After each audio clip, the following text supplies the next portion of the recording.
Sometimes it's blood, sweat, and tears on Alaska's last frontier. But life is simple, life is good when you're living like you should. Hey, hey, sometimes it's struggle, strife, fathers, sons, brothers, wives.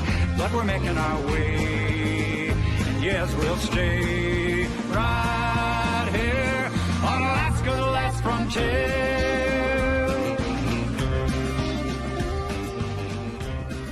My brothers and sons and wives are always giving me fucking strife. Up here in the frozen north, in the tundra. You know, that's relatable everywhere. Across the world, everybody is able to feel that. Is able to feel the strife that they get from their relatives. That's kind of a mean thing to put into a theme song. It's just everyone. It's like everyone in my life sucks. It's making my life hard. Yeah, well, it's cold, is the problem. Well, that makes sense. I would love my yeah. fucking shitty family if it were warm out right now. You know? It's too fucking cold for me to be taking all this bullshit.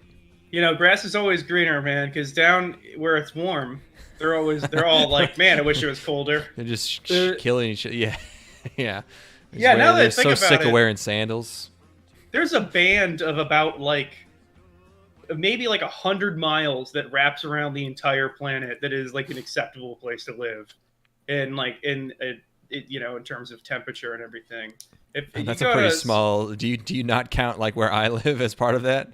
Like, of course not. No. Okay. What? Oh, of course. You had something called a bomb cyclone. it's like you had. That was kind of bad, yeah. You experienced a weather event so severe that you weren't able to go outside for 2 days. It's like. I did go outside. It just hurt really badly, and the inside of my nose got frozen. Yeah, but it's too hot. It's too hot where you are, though. So you see, that's the problem. We gotta keep going. There's somewhere in between those two extremes. Yeah, we will find it. The problem is that there's like a couple places in California that have ideal weather, and everyone went there. That's technically ideal, but it's the same shit every day. It gets a little like weird. I was in Georgia. Georgia was okay. It's like the middle of winter, but it's like mid 50s. It's like this is fine. That's pretty good. That's pretty good. And then the summer it's probably fucking shit hot, but it's not that.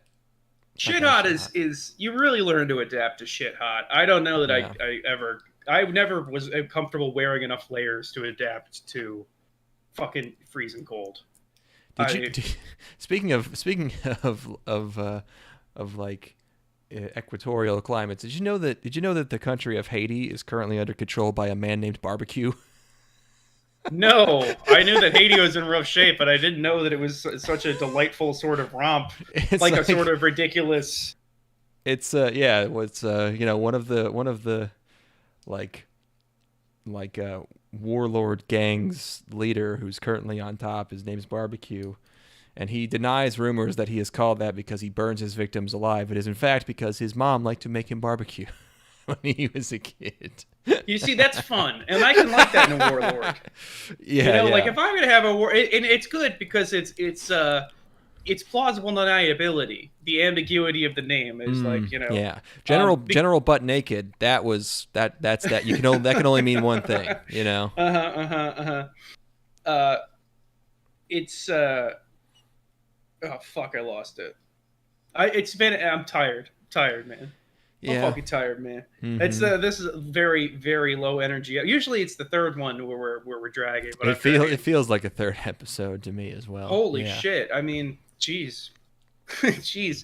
Louise, buddy. I let my cat out today, and just because I've been letting him go outside, I'll watch him and shit. And I did not realize that the other cat was out in the apartment complex. So he sets out like he was shot out of a cannon chasing after her, and they get into a cat fight. I have to grab him and bring him back inside.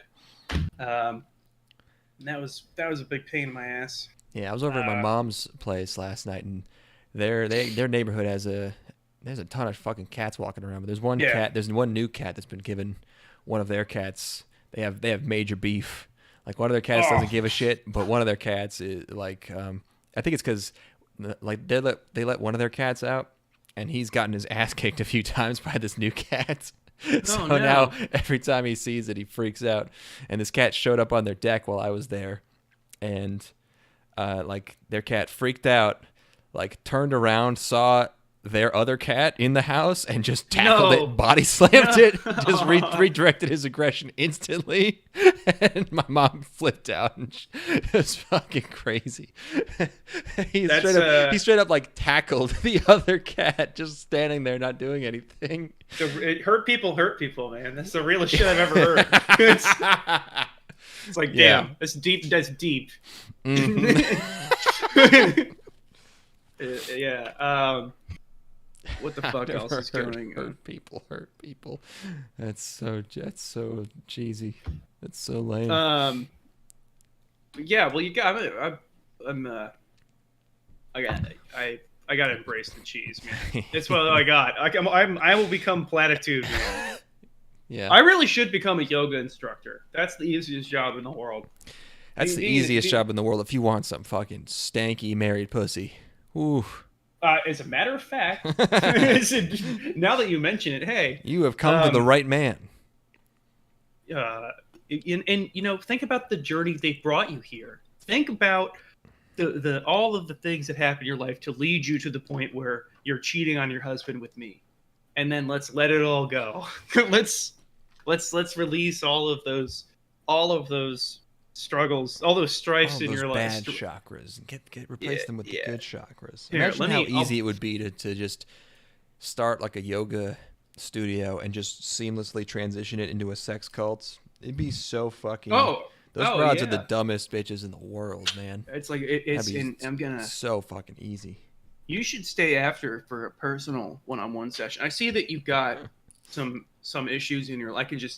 I feel your aura, and I know that you've got some things in your mind. If you want to stay after, I could give you a private one-on-one consultation. It's like, no. Blowing into the pussy releases all of those negative chakras. I'm telling you, I'm gonna start it here. I'm gonna deep breath in. You just throw some pop psychology terminology at them. You can start giving them back rubs. You just like 3 days max. Do you have do the gas stations near you have TV screens on them now, like the pumps, like the gas pumps? Yeah, some of them. The one near me, like right next door to my apartment complex, they never connected it to the internet or whatever they have to do. Like, I don't know how they cycle through the ads. Oh, so just showing you old ones? The ads are from ever since they got the gas pump 2 years ago. It has been a Halloween themed ad. So there was the worst. How getting it just like on an old ad is one thing, but on such a seasonal ad, just not. It could not be more specific. It's like literally like the M&Ms are talking about how they're being scared and shit. It's been around so long that the mascots in there no longer exist. It's like one of the ads, which I don't know what the fuck marketing strategy this is, but one of the ads is from Coca-Cola, and it's like, whether you just got paid or you're waiting to be paid, it's enjoy a Coca-Cola. And like the ad is like, if you just got paid, it's like they put 2 12-packs of Coke into their cart. Or you're waiting to be paid, they put like 1 20-ounce bottle of Coke into the cart. I don't think you want to associate. I don't want people associating my brand with being broke and not being able to buy the things that they want to enjoy. What the fuck is that? Also, don't buy a soda if you're actually broke. The fuck, man. You're eating rice and beans. You gotta be drinking water. Or get the off-brand shit. I don't even like buying energy drinks anymore. I'm like, these come out to like, even if you buy them in bulk, they come out to like $2 a piece. I don't know, man. Oh yeah, it's bullshit. Yeah, the 12-pack of soda is now officially up to $7.20 for me. Oh yeah, no, that's never buy ever again in my life. Oh, I'm getting that off brands, but even the off brands are fucking expensive now. Yeah, at this point, it's like if I want soda, I'm just getting like a 99-cent 2-liter, and it's like I'll finish it in a few days, whatever. But it's I remember them shits. They would give them away at Walmart. You'd go to Walmart and they'd be like, get three packs of soda and it's $6 or whatever the fuck, you know. It's like, yeah, it'd be like 3 for 3 for $9 something. You know. I don't. It doesn't equate. Nothing else in my life is going up by that much. That's the only fucking thing that's that like that much more expensive now. Like even gas is like, okay, it's doubled in price since I moved to Austin, but it's like the fucking soda is like fucking tripled in price. And it's like nothing. It's fucking water and fructose. There's nothing to it. I don't know if it's entirely just like the shipping or aluminum. There was an aluminum shortage for a while, but I mean it's probably fucking over at this point. All this shit's made up. They were just making up all these fucking reasons to even charge glass money shouldn't for be that shit. expensive. Like how much could aluminum cost? I was thinking about it like we should just start doing what they do in them third world nations where they just have glass bottles that you return, and it's like I think you can do that here. You get a 6-pack, and all of the bottles in the 6-pack have different labels on them, because it's like they reuse the bottle like fucking 30 times, you know. And it's it's going through a facility to cleaning that shit. I wonder if I should just like how economical it would be to buy just like whatever you use to like pressurize a keg, you know. Yeah. And just like just store a bunch of soda in it. Get the unlimited refill at McDonald's and do the backpack thing where you fill the whole backpack, get a couple gallons of root beer from McDonald's for $3 and then put it all in a keg and store it. This is going a different route than I thought. You went theft. I was thinking you were gonna do something fun like install like a soda tap in your house. But I mean, that's what I was talking about. But yeah, the cheapest way I could think to get it in the first place is to take it from McDonald's or I don't know. Go to some place with a soda fountain, free refill soda fountain. Just get maximum. What's that place where is this in a different country? Where is it that you can like there's like a day where you can like bring in any container and fill it with like slushy or soda or whatever? Is that like a 7-Eleven? I thought 7-Eleven did that shit. Yeah, I bet they don't do it anymore, but something like that. That's because of me. My bad. Because when a man's snacking, he's got to snack hard. Mm-hmm. Let's see. 7-Eleven day. 7-Eleven. I bet it's 7-Eleven. I bet it's on. Bring your own Slurpee cup day. Nice. Okay. Yeah. I should go to a wider variety of gas stations. I've been having to go to gas stations a lot because I keep buying 15 gallons of diesel at a time to fill up my heating oil tanks because I don't feel like buying $2,000 worth of heating oil right now. Because I already got I'm doing the wood stove is coming. I'm like one thing at a time.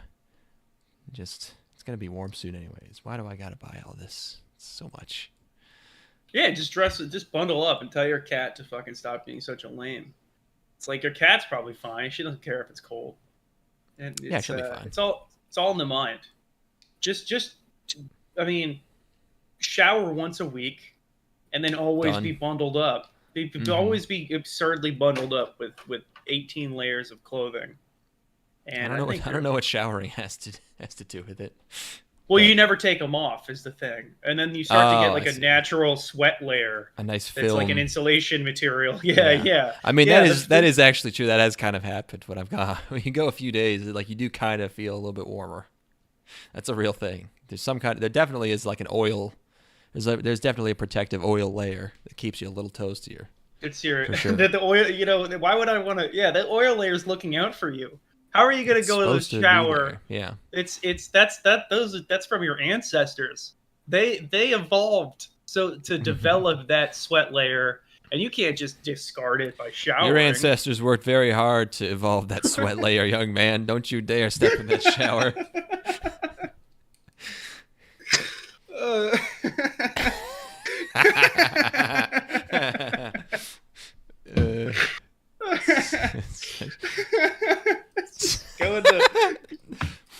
Everybody who goes to game stores, they're just practicing filial piety. That's all. They're just making sure that their heritage is acknowledged and recognized. That's That's the game store people are all about. People playing Magic the Gathering understand the struggles of evolution. Yeah, I bet that's I believe that. Absolutely. The fuck else is going on? You got anything going on in your life? You got any Oh, shit going on? that wasn't enough for you. I'm just going to Alaska. Have we talked about Alaska yet in this? I don't think since we started.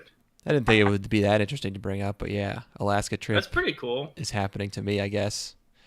Yeah, it's been foisted upon you. It's been. I mean, I wanted. It was the only place I've ever been interested in going besides Japan and maybe Newfoundland or something. It's just I didn't expect it to get dropped in my lap. I thought I would be like, okay, now is the time to go to Alaska. You're finally awake. Instead of receiving like a telegram, like dear, we need Jacqueline, yeah. My love. Would you like with me? like at the beginning of like a penumbra game where you you get a mysterious letter and you have to open up a hatch somewhere. You have to take a sailboat there. Oh, man. Alaska's where that shit could happen, though. If you're going anywhere, it's like we said, it's the last frontier, man. That's where that penumbra shit would go down. I thought that was space, but yeah, Alaska's basically, yeah. No, not the final frontier, the last frontier. It's different. Oh, yeah, you're right. But yeah, you're definitely gonna end up in a scenario where you make a wrong turn and you find yourself at like a barge that's on shore.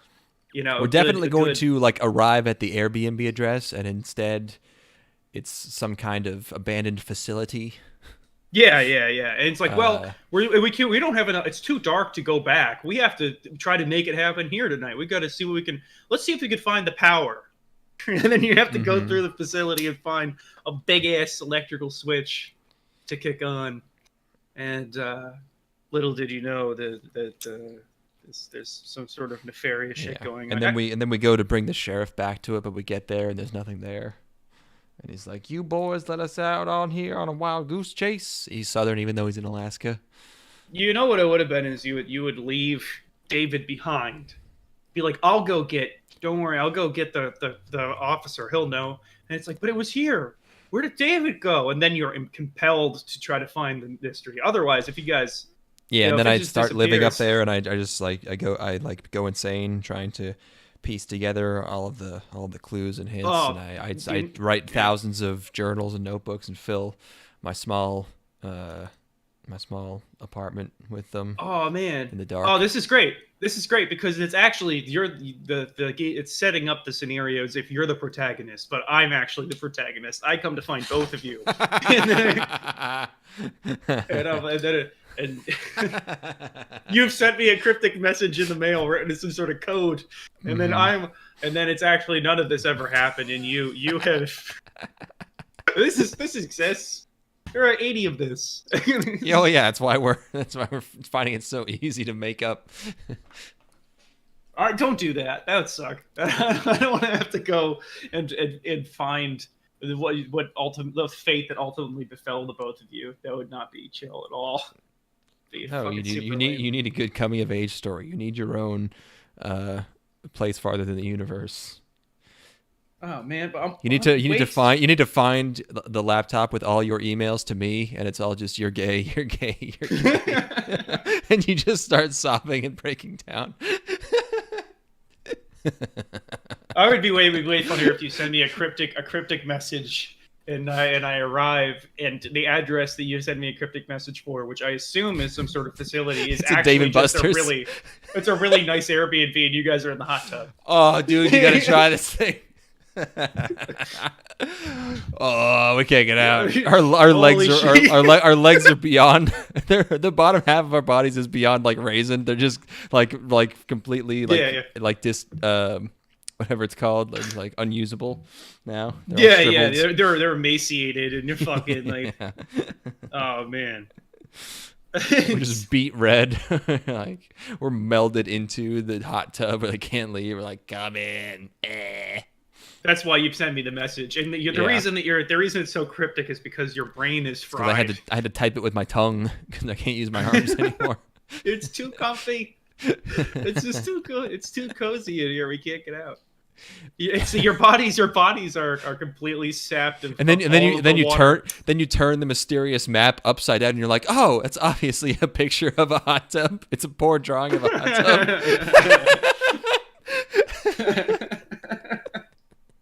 I can't believe I didn't see it. This is a Junji Ito story. It's a everybody we know surprise comedy Junji Ito story. The only way that Junji Ito, he's all about that surprise comedy where the outcome is ridiculous. But the solution is that we have to get enough people in there to where nobody else could fit, and then somebody can arrive and depart. And then David and I are like, oh, this is lame. Let's get out of here. That's the solution. Yeah. Fuck this, dude. Let's go drink. This is lame. Let's get out of here. It's gonna be my last words. It's gonna be a pretty good. It's like I'm fucking done. And then you just die in your deathbed. I think we talked before about how many people that die must have their last words be "oh shit" or "oh fuck" or or "oh." But people really need to start. Everyone is always so beat up when they're dying. They're like, oh, my life is ending. I'm shedding my mortal coil. Really got to start letting some jokes fly as you're going, you know. People don't really take advantage of that very often. The problem is you don't have a lot of time to react a lot of instances. Because it's usually like you realize that your car is hydroplane and you're like, oh, that's kind of all you can do. True. I guess that's true. Yeah, you should always have a letter on you. Just in case, like so that when they exhume your body, they get they find your corpse, your mangled body. Like instead of a "do not resuscitate" band, it's like a small crumpled note that says like, oh, why did the priests go to whatever. Oh, that's good. It's totally unrelated. It's not even a deep or like anything related to you or your life. It's just like guy walks into a bar. A priest, a rabbi, and they walks into a bar and he says, "Oh, my head hurts." It's fucking. So a fag, a Jew, and a thief walk into a bar, and the bartender says, "What'll it be, Mr. Obama?"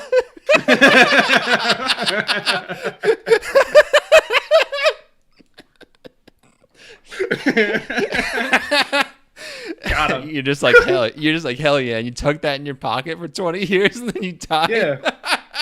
It's like I've got the photo of Tim in my wallet still. I've had a photo of Tim in my wallet for 10 years. And and sometimes people ask me, like, what's that? It made me way funnier if it's a folded up thing, like a letter, it's sealed. And it's like, oh, it's an important message. Yeah, it's a message. It's a message to someone.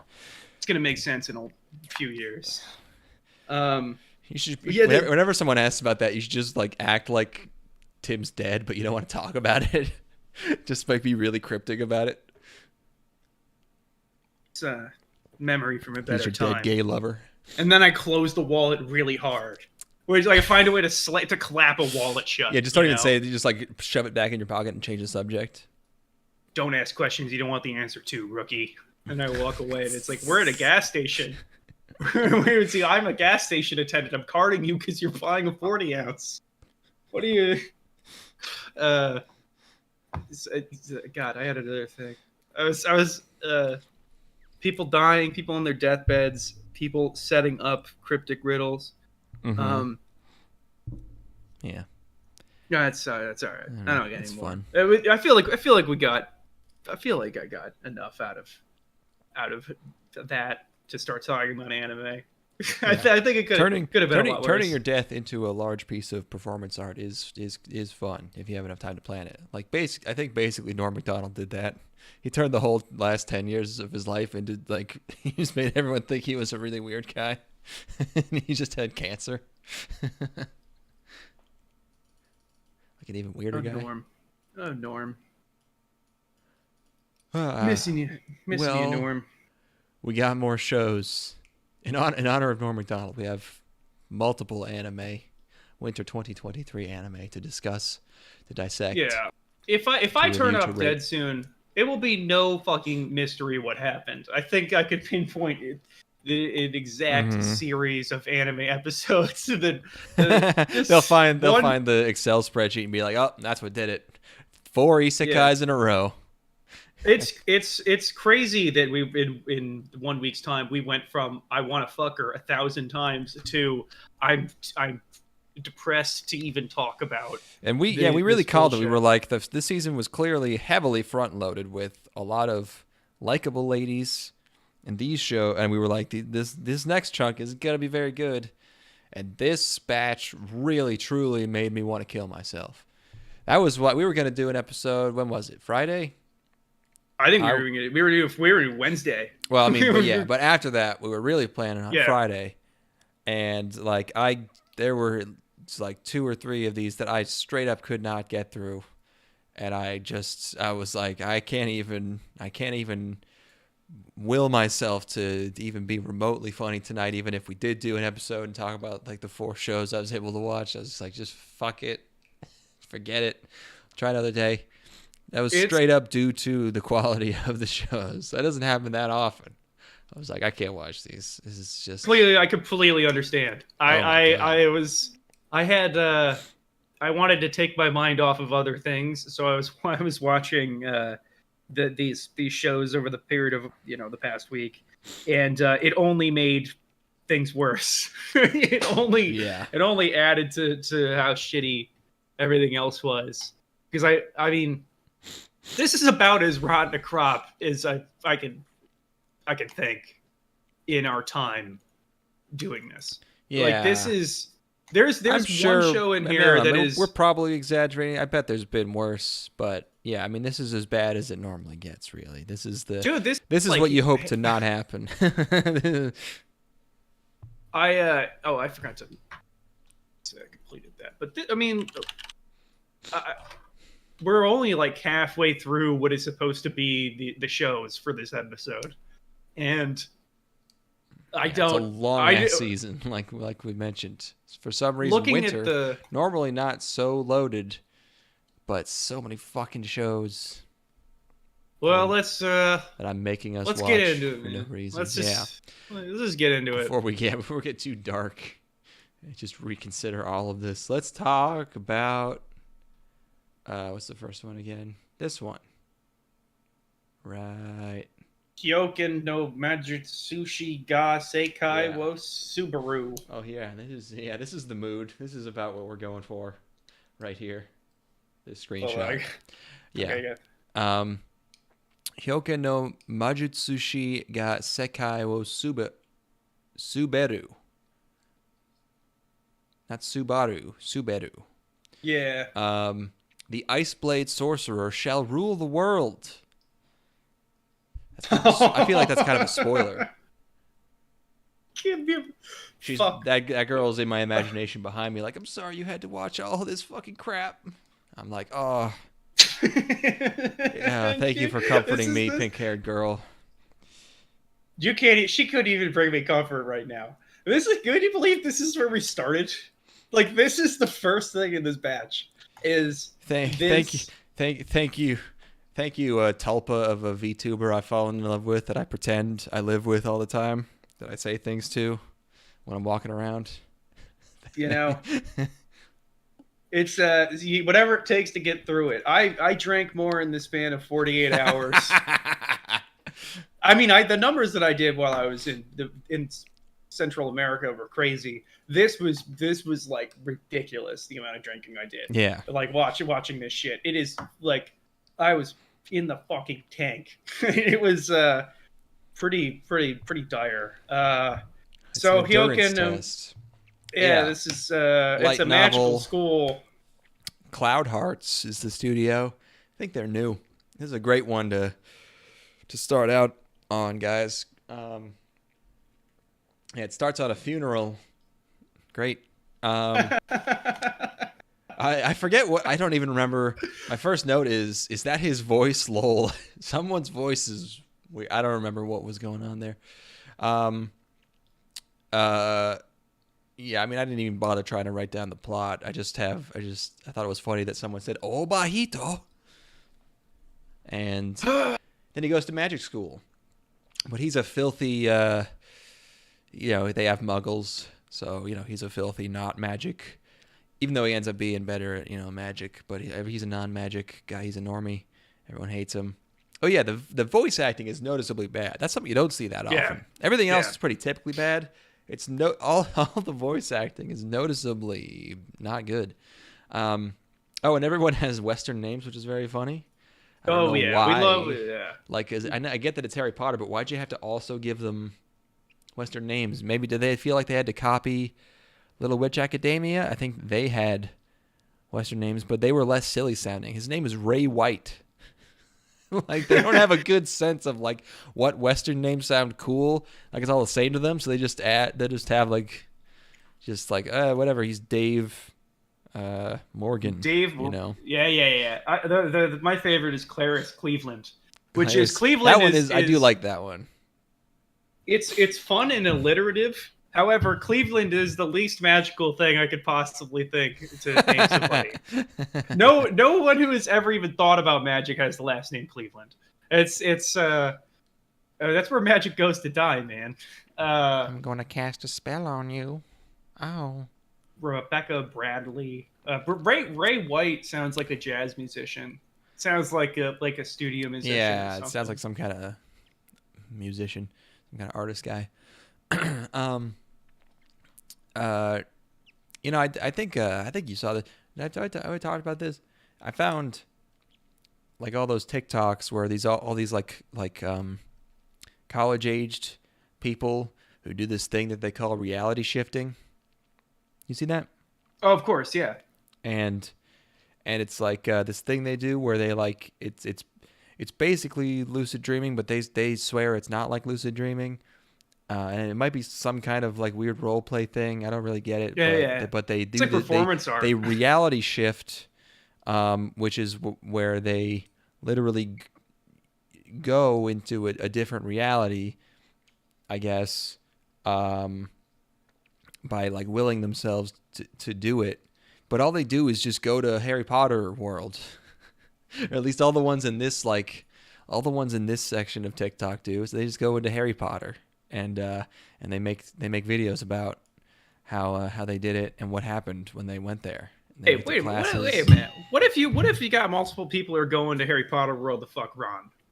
How do they reconcile that? Do they have their own? I think it's supposed dimensions? to be like, I think it's their own. It's like, if there's infinite parallel universes, then they can each have their own universe where they fuck Ron. I think they don't get jealous of that though. But let's not pretend everyone's going for Snape. Obviously, come on, or Sirius. I don't know. You think they're for Ron? Really?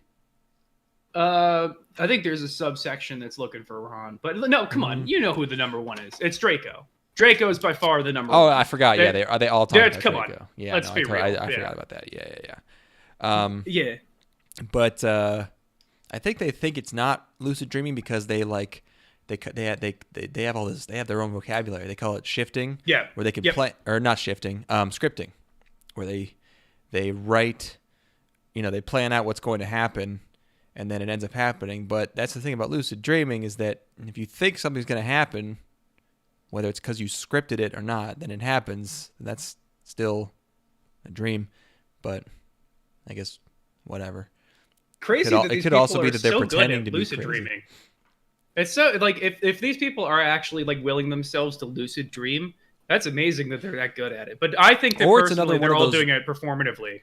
Yeah, well, yeah, it could be. I mean, they might believe they're doing it. It might be one of those weird like social contagions where like like people catching like Tourette's, the same way. Like they actually like the dancing disease. Yeah, exactly. So that was fun. This is not at all related to this fucking bullshit. But did you and Steven watch Sucker Punch? No, we ended up watching that new Weird Al movie with Daniel Radcliffe. That's pretty funny. Oh, nice. Yeah, I was. You guys should definitely try to watch Sucker Punch before that. It's just the poster and just that it's what's his name? Zack Snyder. It's Zack Snyder. It just sounds so miserable. Is it actually not miserable? It is very entertaining. I will say that it is extremely fun to watch. I think that Steven would get a kick out of it. I think that Steven, it obviously it's a horrendous piece of garbage, but I think that it would be fun to be in the same room as Steven while he watched Sucker Punch. I think that's he might have seen it. Did you talk about it with him at all? Yeah. I think I downloaded it, but we just ended up not watching it. But yeah, no, I don't think he hasn't seen it. Okay, yeah, we'll probably watch it then. Yeah, maybe because we're gonna probably end up doing 2 more of these episodes. Maybe you can save one of them with Sucker Punch. Yeah. And then we watched The Game with gay actor Michael Douglas. Yes. That's a very nice looking movie. And it's also like it's like a, if you wanted to do like a perfect 90s double feature, it's like it would be like The Crow and that movie. It's like the two opposite ends of the 90s spectrum. Those are like the two most 90s looking movies. The Game is just nothing but like turtlenecks and fucking like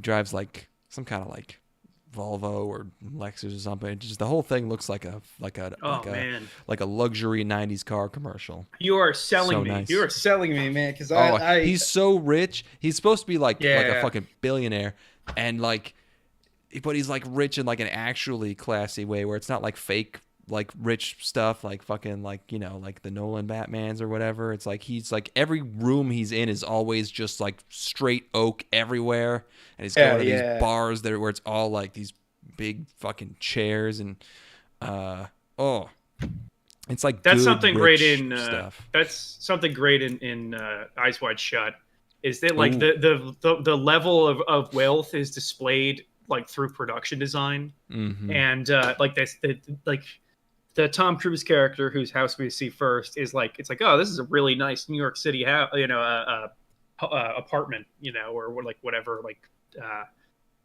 you penthouse apartment or whatever. Yeah. And then from there it gets to point like a place where it's like, every single the amount of trees that had to die to build this home is astronomical. Yeah, the mansion they shot The Game in is in San Francisco, and it's not even like, it's like straight up a museum now. They don't even sell it because it's like a historical site because it's such a fucking crazy house. It's awesome. Yeah. What's going on in this show? There's a red-haired girl. Carol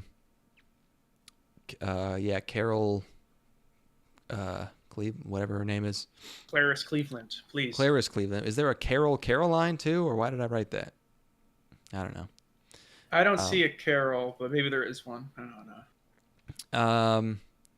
And that's the other really funny part is that he like meets a elf, and he's supposed to be like I guess not only are like Muggles discriminated against, but elves are too. So like she's like, oh, no one likes me because I'm an elf, and he's like, I don't think you're ugly just because you have fucking pointy ears and a skinny fucking a skinny frail body and perfect smooth pale skin. You got fat. I don't find your fat titties to be repulsive at all. I think that they're amazing. It's like, yeah, she got some hangers. Oh. Yeah, it's I thought she was like a small girl. That scene is like, I was losing my fucking shit. I love this shot of all the kids standing around. I love that really wide kid, the blonde hair on the right there, kind of. Yeah. Look at this. God damn. So why are we talking? Fuck. This is so awful. He's such a nice guy for thinking elves are hot, though. But for not being disgusted by a gorgeous elf. By a species made entirely for fucking. She would be the most desirable girl in the entire school. Guys would kill each other. They would. Yes. It's like the chance to fuck this elf once. It's what a brave man he is to be friends with this girl that would be the center of everybody's attention all day, every day. Perfection. Yeah. And then there's a really weird scene where he just meets up with this dude and they rip their shirts off and do the commando, or not commando, the predator arm handshake thing. They didn't even draw the bodies well when they got their shirts off. They're not even like hot. Yeah, they're fucked up. They're like weird muscular. Yeah. Which That's like very strange. How? I love his face here. He's like, yes. What I'm muscular. Are we feeling? Also, he doesn't have nipples. He doesn't have nipples. No, man, he's a machine. Give him the man some. These are creatures. No wonder people don't like humans. Look at this guy. No way, man. It would look weird if he had nipples. He's got. They didn't do the pecs right. They look like boobs. They are just small boobs that he has. The people who drew this are so straight that they couldn't even. They've never even looked at a ripped guy. Yeah. This is what they think is going on underneath a ripped guy's shirt. This is roughly what they have in mind. Mm-hmm, It's crazy how if you did put nipples on him, you would have a nice set of cans. Those would be pretty good jokes. A little wide, but yeah. They're lopsided too. One of them's a little bit bigger than the other. Mm-hmm. Yeah. Anyway, funny. My only remaining notes are boing, and then he fights a guy. I guess even though it's a Magic Academy, they just fight with swords or something, and then he ends up being strong, even though no one thinks he can be strong. There you go. He's so strong that he's one of the big strong people that they talked about in the classroom earlier. Because of course, there you go. They did it. They made a show without novelty. It's amazing. Yeah, that wasn't a good omen. That put me in a bad mood. Well, at least the next one's really good. Well, remember how okay, so the next show is Isekai Nonbiri Noukai, which means farming life in another world. Hey, okay, the premise isn't great, but sometimes things with premises that have been done before end up being really good. Light novel 0G this time. Remember how our last show opened at a funeral? This show opened on a live view of my own EKG as I watched it. Isn't that amazing how they did that? I don't even know how they did that, but I saw it go incredible. Beep, beep, beep. And I was like, that is happening to me right now. How did they put the anime girls into the promo art and not put a single one in the first episode? There's the Twin Tail girl, she's in there. Wait, where is she? I don't know. She's in the screenshot. I don't even remember this show. Let me see the screenshot. He's standing there with her. See? Oh, is this from a preview? This does not happen. What? This is in the show that we watched. This does not happen. What? I think I remember the first episode pretty well. Where's the time code? From 1:29 into the. Oh, is it during the opening? Maybe. I don't know. Oh, that would make sense. But no, he doesn't interact with another human for like the entire episode. It's insane. Oh, so, right. Oh, now I remember this one. Oh yeah, this one really fucking fucked with me.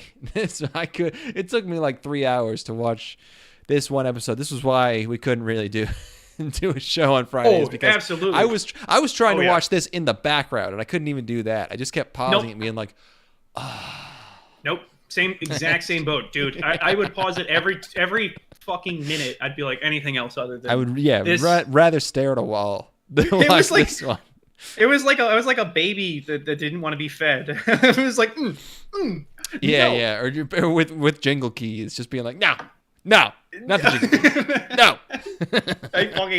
This is a war crime. This is money laundering. I'm sure of it. You can't do this to people. You can't do this. You can't do this to people. I mean, I guess we're the only people in the world that actually would have finished it, for one, because there's no this doesn't have an audience. There's no audience for this. There is no person that can derive pleasure from watching this show.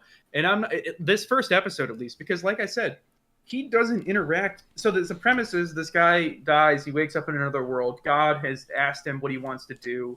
Does he say he wants to farm? Is that right? Yeah. So he wants to farm. God gives him basically magic tools to let him farm really good. And that's the first act. And then the rest of the first episode, which is like 16 minutes of runtime, he is just using magic tools to farm real good, and set up. It's He's it's an RPG starting from nothing show. So he just, he farms some stuff, he digs some holes, he builds some stuff. That's it. But it's not like one of those ones where at least maybe like the voice acting has, carries it in some way, or there's like other characters to do something for you. I feel like they're trying to ape Konosuba's art style a little bit. They make how do they write a screenplay for an episode where the guy doesn't interact with another human being? How do they? Well, it's sort of like the first episode of the Slime Show, Reborn as a Slime, was kind of like that, or at least maybe like the first half of the first episode. But then, at least it was like, I don't know, there was like more to it because it was like it was at a larger scale because he went from being a slime to being a strong guy, and then he met a dragon. So at least something was happening, kind of. This is just sort of like that first half of that's just that.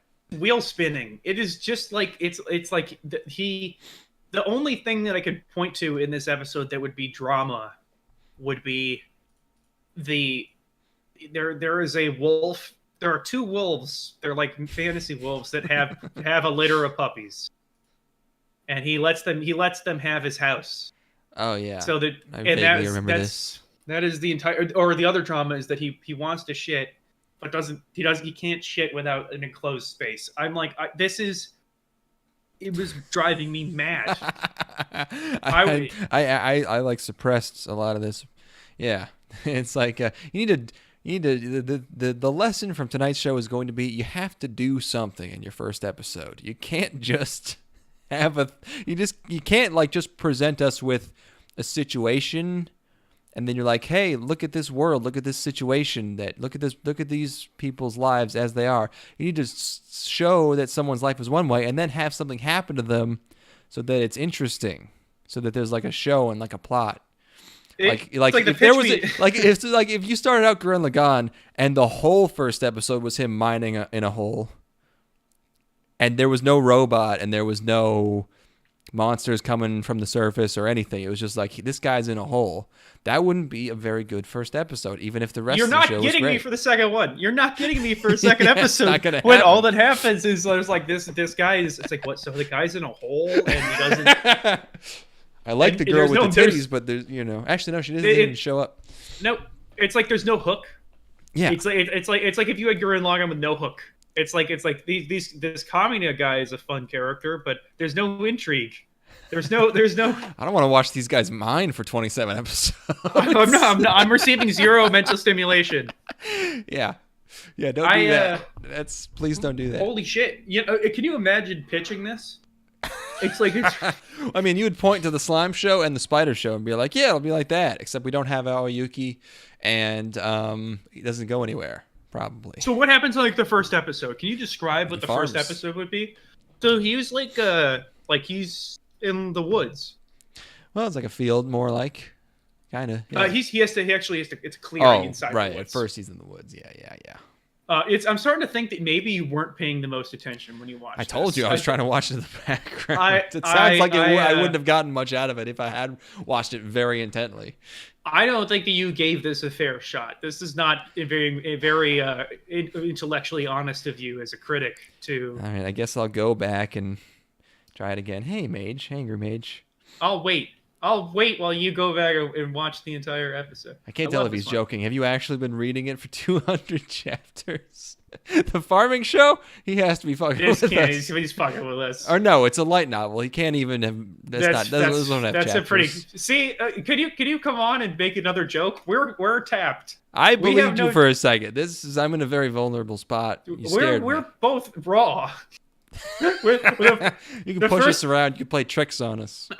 We started this call with Douglas. I said I was doing poorly, and he's like, "I don't care." That's where we're at. He was not joking. He says the manga is on chapter 197. I read it before I go to sleep. I bet you read it as you go to sleep. Yeah. I bet you don't have to read the last few pages when you wake up. This is making a lot of sense. Does it actually have tournament arcs?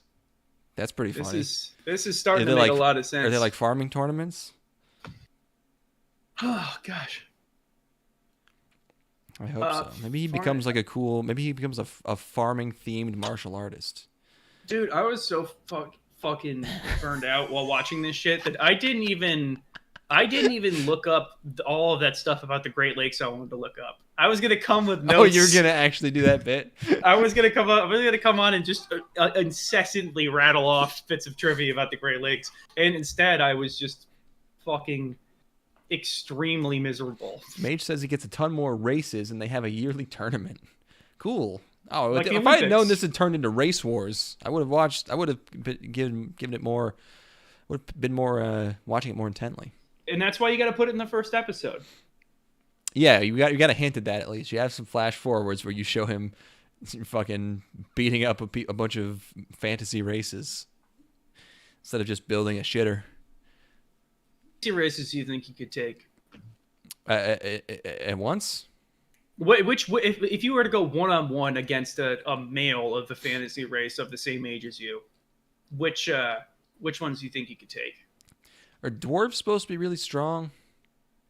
Yeah, I think they're. I mean, they can build stuff, but like they're strong for their size, aren't they? Like you can still fuck one up, right?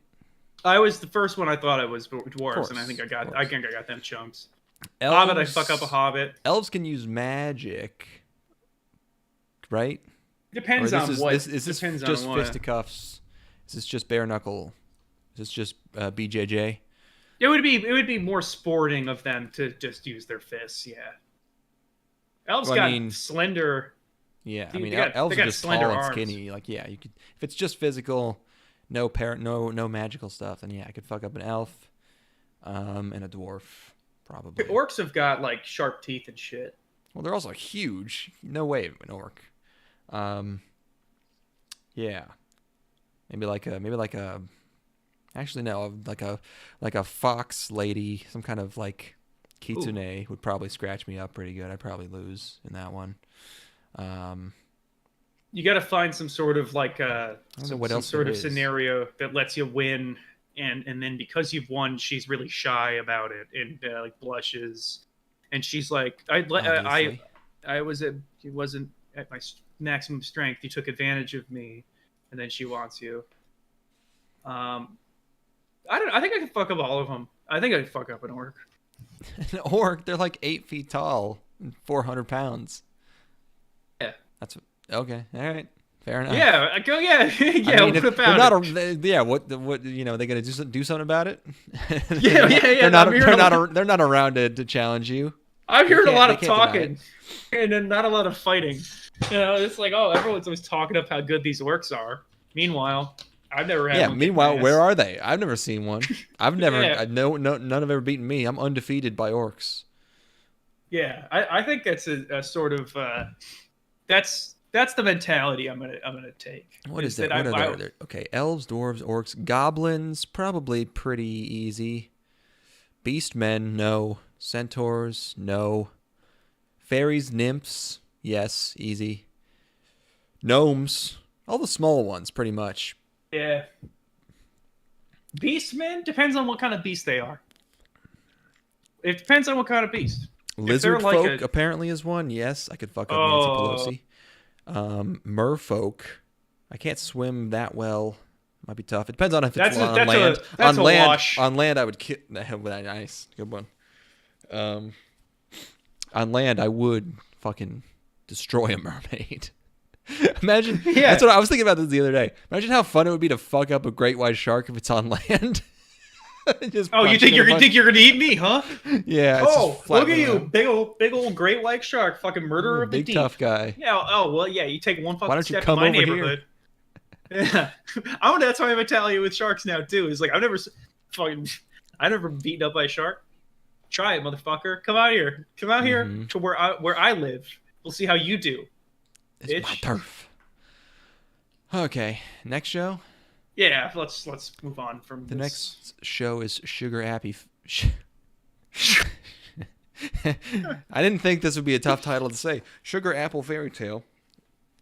It is 4 words, which is a lot of English words, anyways. Yeah. Usually, if it's an English title, it's just like a couple words. But this is Sugar Apple Fairy Tale. Not to be confused with Happy Sugar Life, which was like kind of a hot topic drama, murder drama, goth drama. This is a light novel adaptation by J.C. Staff. You mentioned the 4 words a lot. I'm trying to get to a place in my life where I'm able to engage, like every conversation that I have, my responses are 1 word or some sort of grunt. If I can get to that place, I'm pretty close to that. Yeah, I can help you out with that if you never need any tips. Go to Thanksgiving dinner, you can get out of there using about 30 words total. That's pretty good. Yeah. See that you did one right there. You did. Yeah. I'm taking notes from the master. The trick is to say everything you need to say with your eyes. And your hips. And your eyes, your eyes, your hips, and your feet. Shush, girl. Do the Helen Keller. Talk with your hips. Shut. You could say that on the radio in 2011.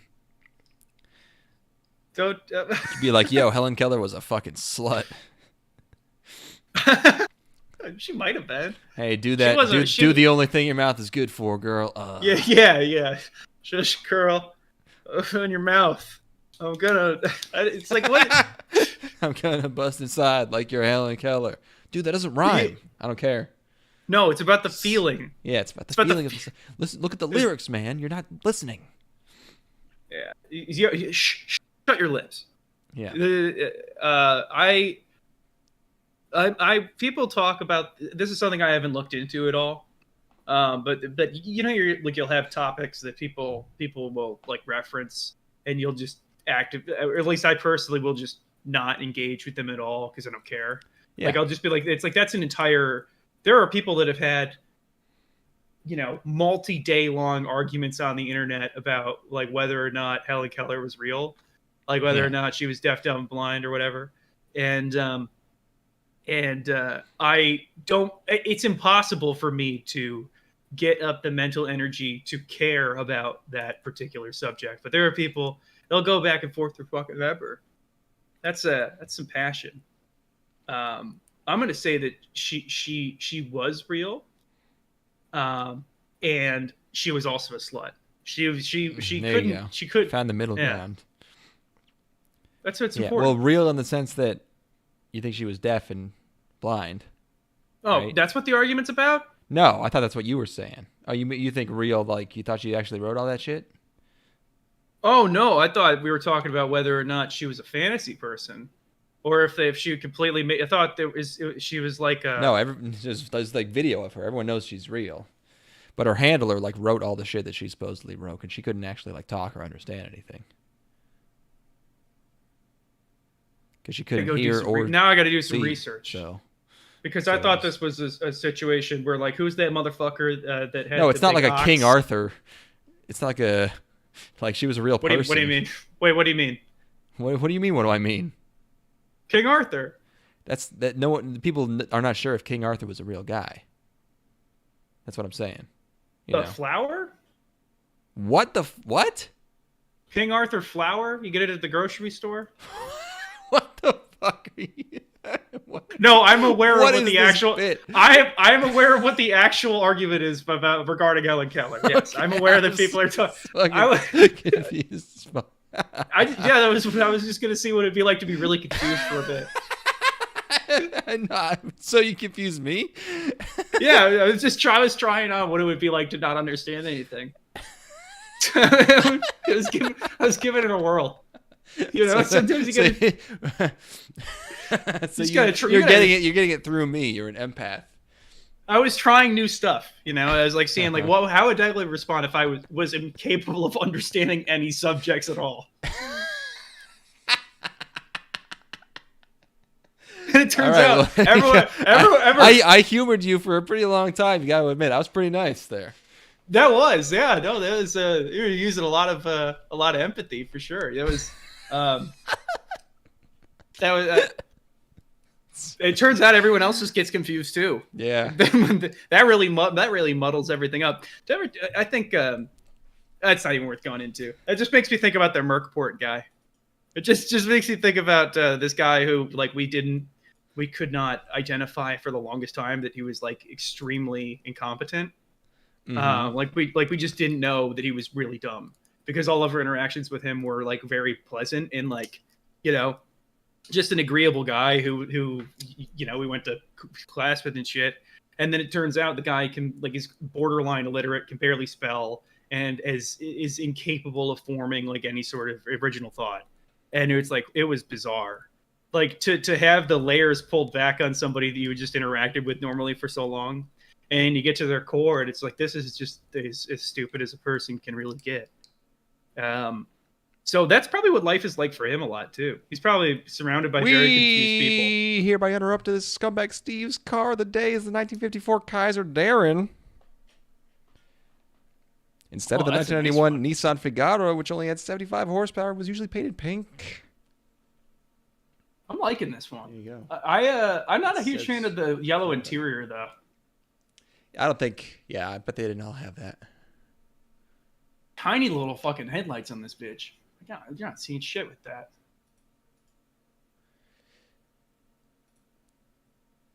Don't gotta see with the future so bright. This is a Kaiser Darren. That's not even a real. Yeah, those are not real words. No. Anyway, Sugar Apple Fairy Tale. Sugar Rappa Bappa Bap. Uh-huh. Sugar Appy. Faily. Well. Oh yeah. no. Cute girl. Oh yes. So more silly fantasy discrimination. It's so many of these shows. It's just like the same. It's like you'll go from like 3 shows in a row with the same theme, and then it'll switch themes, but then it'll still be multiple shows in a row with the same shit. So this one more fantasy bullying. This time it's fairies are bullied. Yeah. They're just like slaves and they're stomped into the ground. Like people get weirdly angry at them even though they're already slaves.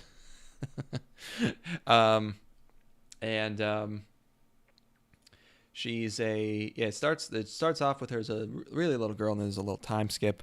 She's like a teenager and it's like she has a dorky she has like this dorky guy who's trying to like be like a suitor. This is like offering to marry her, and she's like, and she like, and she has this thing where she it doesn't even make any sense. She's like, I don't want to be some wife. I want to be an independent woman like my mom. It's like, how do you think that happened? This is a confusing show. There's a lot of stuff going on here that didn't make any sense to me. I think it makes a little too much sense. They didn't add enough. Didn't put enough stuff in here. No, nothing like about like the narrative, but like just like mechanics of how the world works. And the big one for me is why are the fairies big or are the fairies small? Oh, it's obviously just the hot one is big. Just the male lead. Can we just have some consistency where all of them are big or small? Well, if they were all big, then it would be tough to stomp them into the ground. But if they were all small, then she couldn't fuck one of them. So I guess maybe they can get big. Maybe no, I think it's the battle ones. It's the warrior ones that are big, right? But most of them are just like house fairies. How did they manage to oppress these? How did they manage to oppress the battle fairy? Well, I think their mom says that in the first scene, or him specifically. They got his wing, and he says that he killed 4 guys before they captured him. Like, just but yeah, obviously, like a couple of them. Obviously, like she's this very haughty sort of princess acting girl. And you know she doesn't like the sort of dorky nice guy, so obviously she meets this fairy who is this dark, cold, brooding guy with a mysterious past, but really big, sparkly eyes, who treats her like everyone else and just kind of casually insults her, and she's like, "What?" And I get that this is I feel like even this has kind of gone out of style with girls, but I get that this is like this is a thing, this is a formula that works, but there's really just not much else to this show besides this. Like, it's just been done so many times before. Huh? He Kabi Dones her like 4 times in the first episode. He Kabi Dons her, and then it's like the episode ends with him like killing a bunch of people, and he's like, it's already like, it's all these things that like she's supposed to like have to like contend with or get over about him, but they're all so obviously hot. It's like, oh, now I have to deal with the fact that he kills people, which totally doesn't make my pussy gushing wet. When he stabs people in front of me. This is one of those shows that's like meant for people that have never seen any of this shit before. It's like all these tropes are just they all work because they've never seen any of these, and they're 13, and they're getting wet over the thought of the guy killing a bunch of dudes for her. There's no. It's comical how many times he gets her into the right up in her face, whispering into her ear shit of talking about it. Yeah. I'm gonna kill you whenever I get the opportunity, and then and it's like, what did he mean by this? I wonder what will happen between these two characters. He seems like a really bad guy. It's like they're really This is the opposite. This is the opposite of the farming show, where in the farming show, they give you no hook in the first episode. And then in this show, they give you the entire thing. It's just the one classic hook, and they don't really, it brings nothing else to the table, really, except looking like kind of nice. We see every episode in this episode.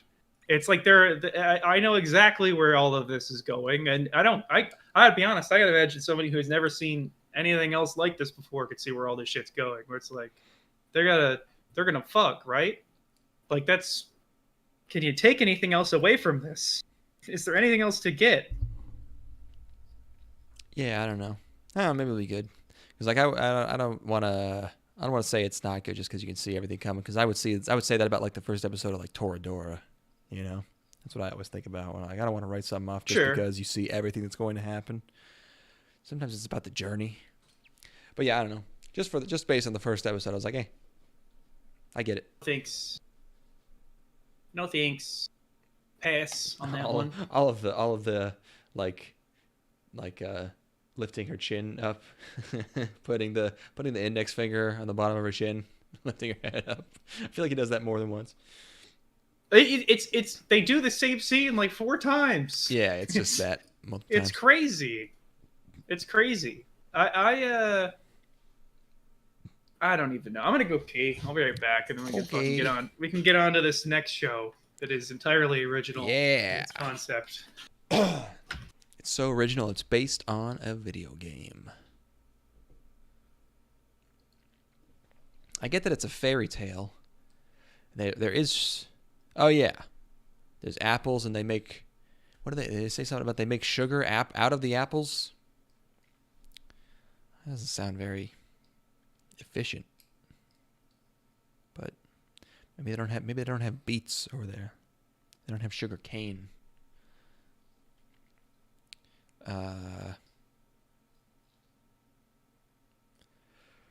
What's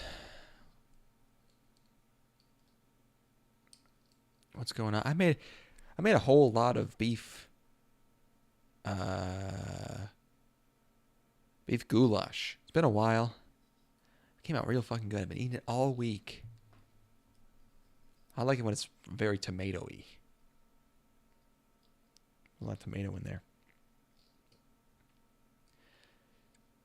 I also put some potatoes, some carrots. I think traditionally you just make it with just the beef.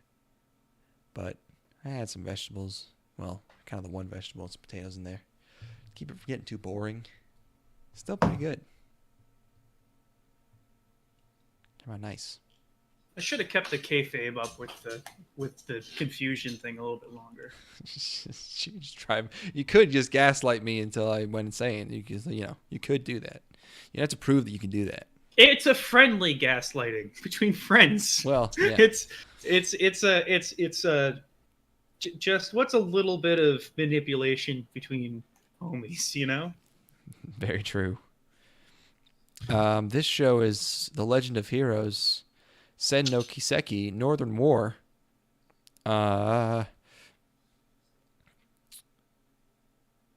Sen no Kiseki is that Miracle of Iron? Something like that. But the English title is Trails of Cold Steel. This is set in the Trails series of video games, not the Tales series. I remember playing a little bit of Trails in the Sky on the PSP. I believe that was the first game. This isn't an adaptation of the game. There's Trails of Cold Steel came out in 2013 on the PS3, of course, because it's a JRPG, so it always comes out on like the last console.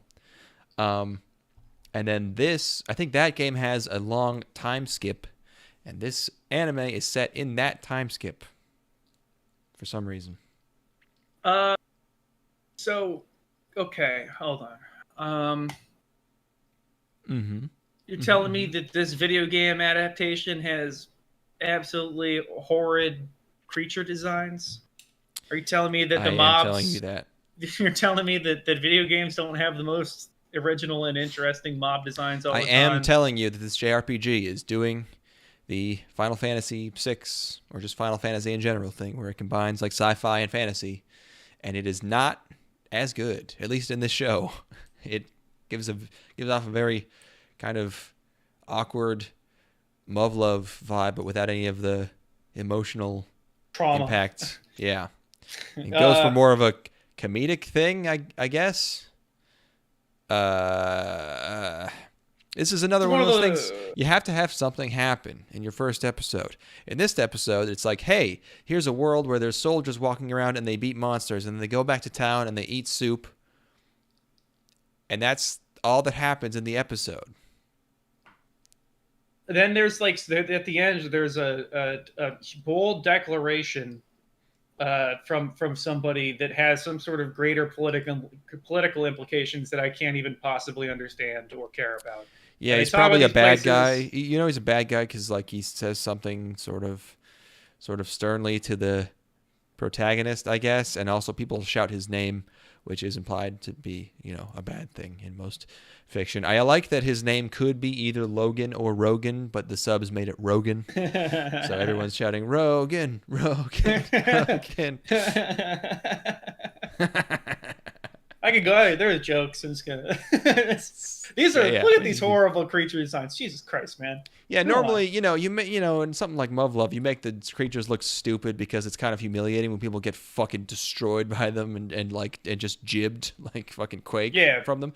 When you people you love just get completely disemboweled. But these are like they're just beating these things like they're nothing. It comes out like it's closer to Symphogear, except at least Symphogear is like fun. This is like what is supposed to be the tone of any of this? What's the event? What am I supposed to think is happening? Because it doesn't seem like anything's really happening. It's just like, hey, here's this world, and the world isn't interesting even at all. No, I don't want to be in this world. If I knew the rest of the story of what was going on in the Trails universe, maybe I would give a fuck, but I don't. I don't want to spend any more time watching this. No. Why would you fucking watch any more of this? Yeah, hey, wait a minute. This isn't entertaining. You're like 11 episodes in. You're like, hold the phone. Oh, well, hold on. Hold the phone. Hold the fort. I'm starting to think that this isn't very good. It's like I don't like any of the characters. The main character girl is generic, quiet anime protagonist lady. Mm-hmm. The mobs are ugly. There's nothing going on. There's nothing going on. No. I was wrong about this. It turns out that borscht can be eaten hot or cold. But there's the other soup that's always cold, but I forget what it's called. It's like the tomato-y. Gazpacho. Gazpacho is it? Yes. Okay. Yeah. That's what I was thinking of. All right. Cool. I've never had borscht. Never had either. Yeah. It's probably pretty good. It's made from beets, which sounds. It's also supposed to be a sour soup, which sounds kind of weird, but it's probably pretty good. I love beets. Man, I don't know if I've ever eaten a beet. Oh, they're great. Nature's candy, aren't they man. just like super vegetal, or they actually do they taste good? No, they're sweet. They're sweet really? and have a nice texture. Yeah. Oh, I mean they're like sweet and sour, aren't they? Yeah. They got Okay. that sort of like acidity to them. Yeah. Gotcha. I'll find some borscht. You gotta be able to get borscht where I am, right? I bet you can just make it relatively easily. Yeah, but then if I make it and I don't like it, then I got a bunch of borscht. Just get like just like a can of borscht. What if you can get canned borscht? Canned borscht. I want canned bread to dip into my canned borscht. And then I'm not buying. That'd be a fun YouTube video. It's like eating nothing but canned food for however long. And there's nothing to drink with it. Exotic canned food. There's nothing to drink with it anymore because I can't afford to get canned soda. So it's just everything's inside out, topsy turvy. Yeah. And yes, there are many places to get borscht near. It's crazy how many places you can get borscht near me. Anyway, let's see. Can I get any at my local supermarket? Well, there is one they carry, but it's not in stock right now. But yeah, there is a jar of Manischewitz borscht with beets. 24 ounces, $4.19. That's like the only borscht product that they have. Borscht with beets is like saying John Lennon with the Beatles. It's like, yeah, maybe it means there's like whole like chunks of beet instead of just being like the broth or whatever. I suppose. Comfort food for the soul, established 1888. Comfort food, not from concentrate. They have comfort food twice in this description. It's wild. Ingredients: water, beets, sugar, salt, beetroot powder, citric acid. Damn, that's legit. I'm in. That's hardcore. Instructions: what do I do with the borscht? Served hot or cold? Do I pour it on my body? What do I do? How do I absorb it? It's good if you get like if you get a bunch of mosquito bites, or if you got like you get sprayed by a skunk. Poison ivy. When my grandma growing up, she would get the borscht bath, and I would, and we were poor, so you had to drink it when you were done. So you'd traditionally served hot or cold. Manischewitz borscht. I guess it's Manischewitz, right? There's a W. Provides all the health benefits of beets and combines them with a dose of sweet nostalgia. It's delicious, topped with sour cream or served with a slice of rye bread on the side. After opening, refrigerate and consume within 3 to 5 days. Do not freeze. You're just kids. Kids can't eat this. The kids will never enjoy borscht. Is what you're, kids won't understand. It's served with rye bread. Or sour cream. It's sour. It's rye bread. It's cold. They're eating a cold soup. It can be cold. It's like, I love the idea. That's the most anti-kid food. It's like, you don't want fucking snot-nosed kids eating your shit. Just get a bunch of borscht.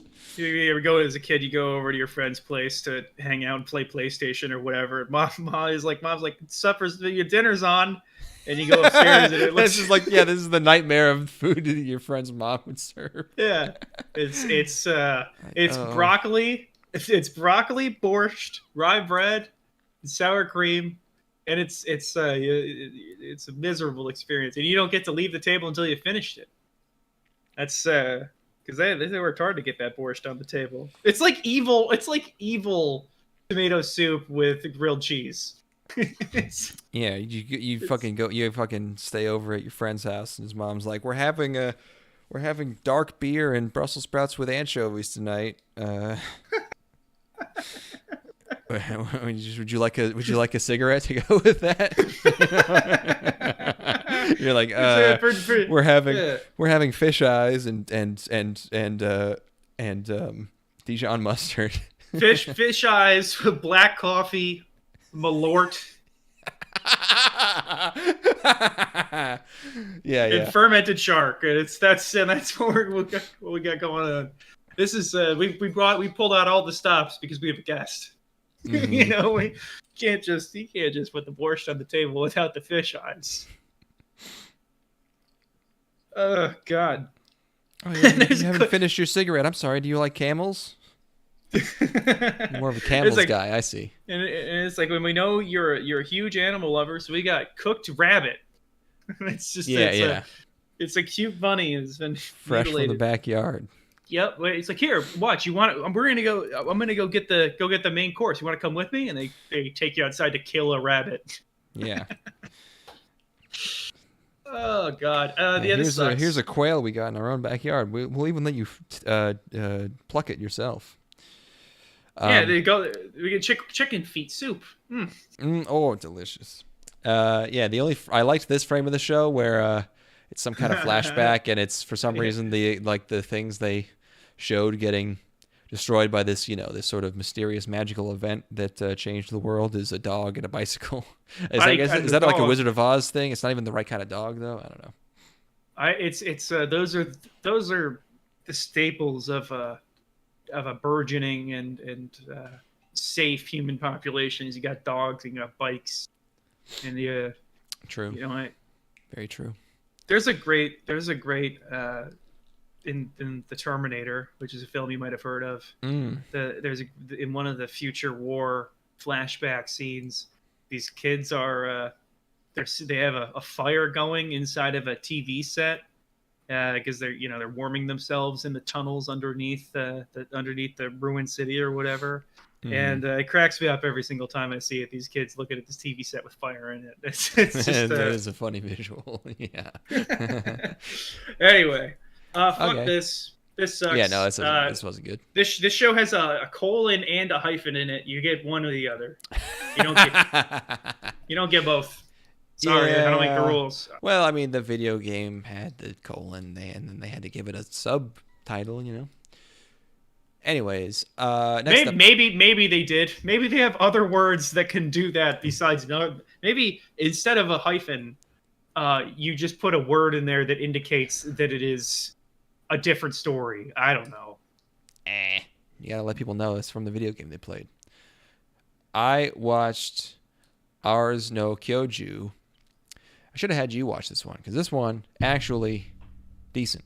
Okay. Giant Beasts of Ours, A-R-S, not ours. Original by Asahi Productions. It did Hime Goto and Girls Frontline last season. It starts with this. It's a weird, very similar premise to the last show where there's just sort of it's like fantasy with slightly. This is more like fantasy with some like slight like steampunk elements. Like there's guns, basically. Like that's it. It's everything else is just kind of old time, like medieval-y, villages and markets and whatever, boats. But it opens up on a scene of this sword guy and this horse lady in the desert, and this guy jumps down to fight this monster, and then there's a 30-year time skip, and it cuts to this is a nice running shot from the my God from the opening. Oh my God! Good. The rest of the show does look good. This is awkward. That looks bad. Everything going on sucks. Like the grass has like no. It's they have a couple of like highlight lines to indicate that it's anything other than just a green layer. Yeah, that's not a good frame. I love that lady's run. What a weird. Not very dynamic. Yeah. What a weird gait she has. Yeah, but it's then we cut to there's a jail, and there's a small girl escaping from the jail, and first she like busts out of her cell, and then it like cuts to like an exterior shot of all the lights in the jail going up as all the guards like wake up to try and catch her, and then it cuts to her like like drifting sideways out of her door with like her legs going, but she's not moving, but she has two like chicken legs. I thought that was funny because like she's escaping, but she's also very hungry. So I was like, okay, it's like doing bits. This is fun. We'll get to how low my standards have gotten by the things I was impressed with the show, but this stuff is good. But some of the stuff I was like, hey, that's nice, is absolutely ridiculous. I've been beaten down so badly. And so then she runs out of the jail, and then we're introduced to another character who I really like. And I couldn't figure out why I liked him so much. And we'll get to that, but she escapes, she runs across this boat, and there's this guy sitting on like the bow of the boat, and he's like drunk, he's like slumped over, He's drinking from this bottle, and this like teenage girl with like this wet dress like gets onto the boat right in front of him, and he just looks and he's like, he doesn't even say anything, but you just like get everything he's thinking just from his face. And then that's what I aspire to be. He makes some sort of noise. Yes, exactly. It's that. Exactly. And then she just like, oh, excuse me. And then she runs off, and he just looks at her running away, and he's just like, he just goes back to like being slept over in the same way. And I'm like, yeah, yes, exactly. And so then, she goes into town, and, we do the sort of, she runs into a lady and like knocks her flowers over, and the lady's like, hey, you ruined my flowers. And we do the old, like, she tries to pay for him, but she has way more money than she doesn't know how much money she has. So she tries to pay with like a huge stack of gold coins. And the lady's like, just one is fine. So then, she's sort of on the run in this town. Oh, nice hat. Yes. She's cute. Just kind of dressed in a little straw look hat. at her go. Look at her walking. They animated this background for some reason. It's not even like a static background that she's walking through. Oh. They animated the stones moving with her. It's very, very strange choice for this one shot. Don't know why they went to all that effort for that. And then she runs into this this mischievous little cat, androgynous person with also a cat on its head. Aw.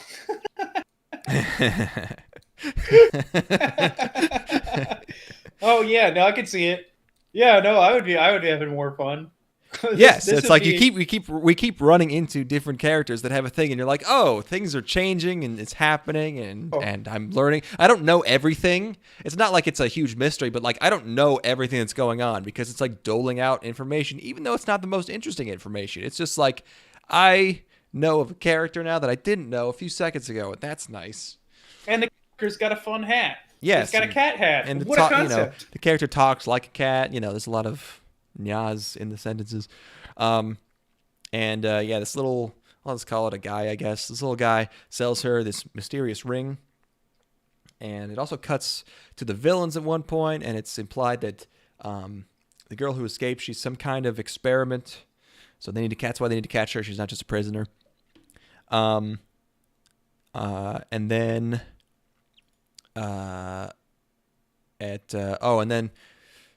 and this is also nice. It just keeps like we don't stay in the same place for too long at any given point. Like it cuts between her and the guy on the boat is also a character. He's like kind of like an adventurer, like a mercenary. Like he goes on like monster hunts, basically. I guess is how people make money here because there's monsters roaming around. But he's just always extremely like exasperated and dejected looking. And like they do a really good job of like it's like because it's always like funny the ways in which he's just like bummed out, but they just draw him where he's like believably he is just like fucking sad all the time. His name's Jiro. Please just talk about this show for another hour. I'm living vicariously through you as I hear about these characters with traits. Yeah. And things to make them distinct. Yeah, he goes on a monster hunt and he saves a guy and everyone's very impressed by him. But then they all go back to the bar and he just starts drinking again and still looking very sad. And there's hints that he has a traumatic, mysterious past. I think he probably had like a family who died. And meanwhile, the girl, she gets sold this ring by this little cat guy that, it's like some kind of ancient magic thing and it adheres itself to her finger, and he's like, it's like how did that happen type of thing. And then she gets found out by the cops and runs to a dock where something happens, like she gets activated, she starts glowing and catching on fire. And then Jiro sees this and something to do with his past, knows what it is and what to do, and like tackles her and deactivates the thing. And then somehow her getting like activated brought this huge monster to the town, and that's they have to stop that, is how the episode ends, with them being finally met up and having to stop this thing. And I realized that the reason I like him so much is that he is just now my reaction after having watched all of this fucking trash to all this stuff happening, is he just walking around like, So, like, yeah, but going back to how low my standards are at this point, I was like going through this being like, oh, there's multiple locations. Holy shit. Like, it's like, you know, we're not just staying with one character doing, you know, for one thing through the whole episode. It's like, first we're with this girl, she's doing one thing. Then we go back to Jiro, and it's like a different mood. And we see what's going on with him. The one thing I didn't like is that it keeps cutting to the villains, like doing their planning, and they're too evil. I don't like them. They're too nasty and this weird cult. They remind me of the bad guys in Fractal. Or maybe Noane. It's like, hey, you're a little too evil. Okay. I don't know. Obviously, I haven't seen it, but now that I've relived it all through you, and I've retained that information to heart because it must be cherished, I'm fine with it. I'm fine with it being evil as long as everybody else is entertaining. Yeah, at this point, yes. Yeah, that was a good first episode. It did the right things. It set things up. The characters I get them, and I do like them. The girl is cute. The guy is literally me. So, he's me, except he can do flips and stuff. I probably would have watched it if the promo art was better. The promo art is... Oh, yeah. I could see this one being easy to skip if you just, like, looked at, like, I mean, if you look at it, it's... Yeah. I see like, a ragtag group of different fantasy people, and I'm like, there's some sort of spaceship, and I'm like, I don't know. Yeah, I didn't see any of that like sci-fi stuff except in the opening, so I guess we'll get there. I like the big brown bunny lady or whatever she is. Bunny lady? Oh, yeah, I guess we haven't met her yet. Yeah, the monsters are kind of like they're not nearly like so much better than like that last show, you know, where it's like here's like a huge pig with silly like Naruto hair, you know. But it's like well animated. Yeah, fucking better than whatever that other show is doing with. This guy's just pouring a whole bowl of eggs into his mouth. I like that, you know. Yeah, this is your laughter it's fueling me. I'm recharging. I can feel my optimism returning. The world is less bleak by the moment. Yeah, drink that beer. Yes, drink that beer. He has that face the whole show. Look how sad he is. You know? This is a funny ass frame. This is a funny frame. He's like that in every situation. He's terrific. Like a magical girl like shows up miraculously and he looks like that. He beats a monster, he looks like that. Everyone wants to party and drink with him. He looks like that. At one point the villain like approaches him in this bar and like propositions him to do something. I think there's going to be a civil war, and he like kind of tries to enlist him, and he does this face, and he's like, you got the wrong guy, and he walks away. He's always in the zone here. He's in the sad zone. He's always in the sad zone. Great. Well, I'm glad that you got to enjoy a good one. Yeah. Yeah, I somehow dodged it. Nearly watched a good show there. Yeah, you got to keep your streak going. I got this. Okay, here we go. This is a cool monster. The monsters look pretty cool. They're simple, but they look neat. I'm intimidated. I like this big headless guy with the green neck. He's got muscle. That's how you draw muscles right there. Those are better. Those people have seen what dudes look like with their shirts off. So I don't know. Now it sounds like a bad thing. So much so that they're able to draw it onto monsters. They don't even got like a dude there. That dude don't even got a head. And they're able to get it all right. I'm gonna go grab one more beer. You talk about fun stuff. Fun stuff? Oh god. Fun stuff. I watched the movie Bullet Train today. I watched the Brad Pitt movie Bullet Train, which was done by the guy who did Deadpool 1. And I thought that was pretty entertaining. Not an amazing movie, but Brad Pitt is just one of the most charismatic people to ever show up on the screen. It's a little cute as a film. It just does a lot of stuff that the first Deadpool movie did that I didn't love. Well, that is but fun. I was still All right, still let's entertained. Go to the next show. Our next show is it Buddy Daddies? It's Buddy Daddies. Buddy Daddies. Buddy Daddies. Now, I have one question for you. Is this the worst title ever? I have you decided?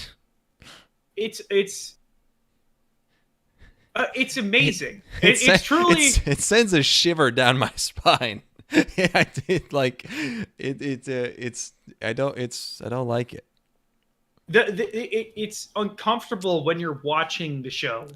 Like the title card comes up, and you're like, man, no, that's just not what I'm feeling. I would rather someone catch me watching Onichan wa Oshimai exactly than a show called Buddy Daddies. Absolutely. No, because like even if this is the best show ever, you can't tell people about it. It's like there's even if it's just The Odd Couple, it's called Buddy Daddies. Like there's no way you could explain this. You couldn't direct anybody to it. Like if you felt compelled to, you couldn't post about. You couldn't wear a Buddy Daddies t-shirt. You couldn't. Do not wear a Buddy Daddies t-shirt through the TSA. Don't wear a Buddy Daddies t-shirt. You can't tell your friends that watch anime about Buddy Daddies. No. Because you can't talk about it. That's the first rule. Is that even Daddy Buddies might be better. It's absolutely Daddies is a term is done. It's done. It's like it can't be. You can't use it anymore. Buddy Daddies. I was gonna say this earlier when we were talking about the Magical School show. We might have to revoke Japan's English card for a bit. We might have to take the lows are low, but the highs are very high. You know. Yeah, I think they need a little smack on the nose. You gotta like tell them to calm down every once in a while. I guess you gotta rub their nose in Buddy Daddies and be like, "Hey, bad, no, bad boy, no." More Metal Gear Solid, more Resident Evil, not Buddy Daddies. It's Aria of Sorrow. Good. Just anything that you cannot use cute words. You lose them for a bit. Cute words are fine. This is like you have to teach them like what you see. They don't have the concept of creepy. They're like they're buddies. That means friends. And they're daddies. That means fathers. It's like, no, you don't get it. You don't understand. I can't even. I can kind of. The weight of those two words in succession is far more powerful than it should be. It shouldn't be as unnerving as it is because on their own they're pretty innocuous, and I can't even pinpoint exactly like what about it is so uncomfortable because I can't quantify it. It's just wrong. It's so wrong. Yeah, Buddy Daddies is like a daycare run by two dudes that should definitely be getting bugged by the FBI right now. If it isn't already. Do not get adopted by the Buggy Daddies. See Buddy Daddy 2 season Buggy Daddies. No. Oh, so sad. Buddy Daddies 2 Bug Chasers. Yeah. It's this is so anyway, yeah, this show is an original PA Works. Oh boy. Produced by Nitro Plus, and the music is by one of the guys from Round Table, who are like a band who usually like there's a lot of their songs are with the vocalist. What's her name? Nino. So they'll all be like credited as Round Table featuring Nino, and they're known for things like this. That one. Or this one. Oh, yeah. Remember that one? Or this one. Oh, goatish. Oh, man. And this one.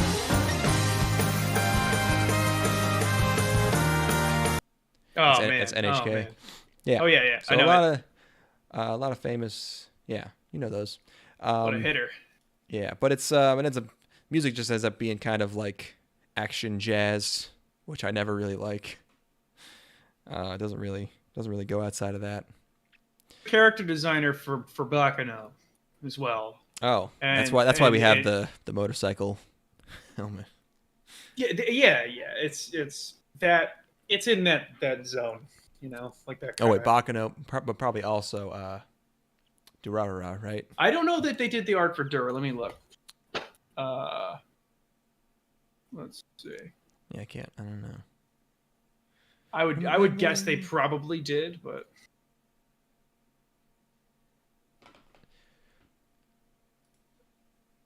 no, it's not showing up in their list of previous works. Oh, okay. Which is odd because I think of those as looking basically identical. The character design's not really. I mean, same studio, but I could see them being different people.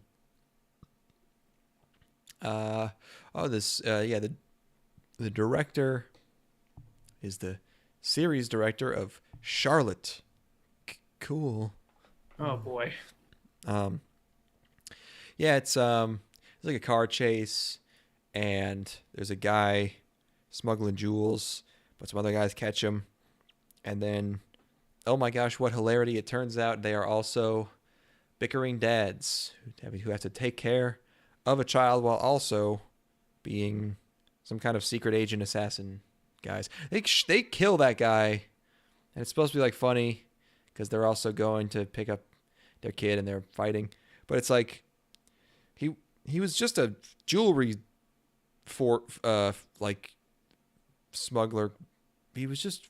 I was anticipating that doing a fake out where they shoot at him and he's like, oh, you know, or like pissing himself or something. But no, they murder him. Yeah, like they kill jewelry forgery. Who gives a fuck? Why? Why?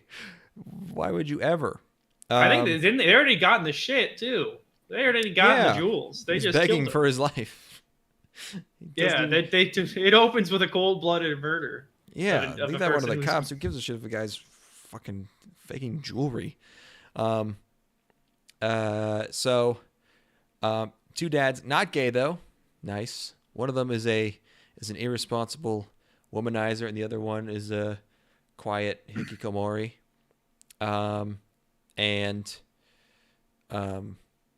One guy, he wakes up sleeping next to a lady, and she just gets out of bed and takes the whole fucking sheet with her. Fuck, what a cunt.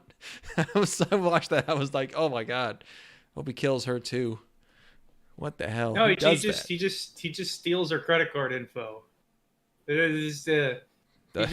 does? Or whatever he does. He takes one of her cards and slots it into a phone is that what that was? And then hacker shit happens.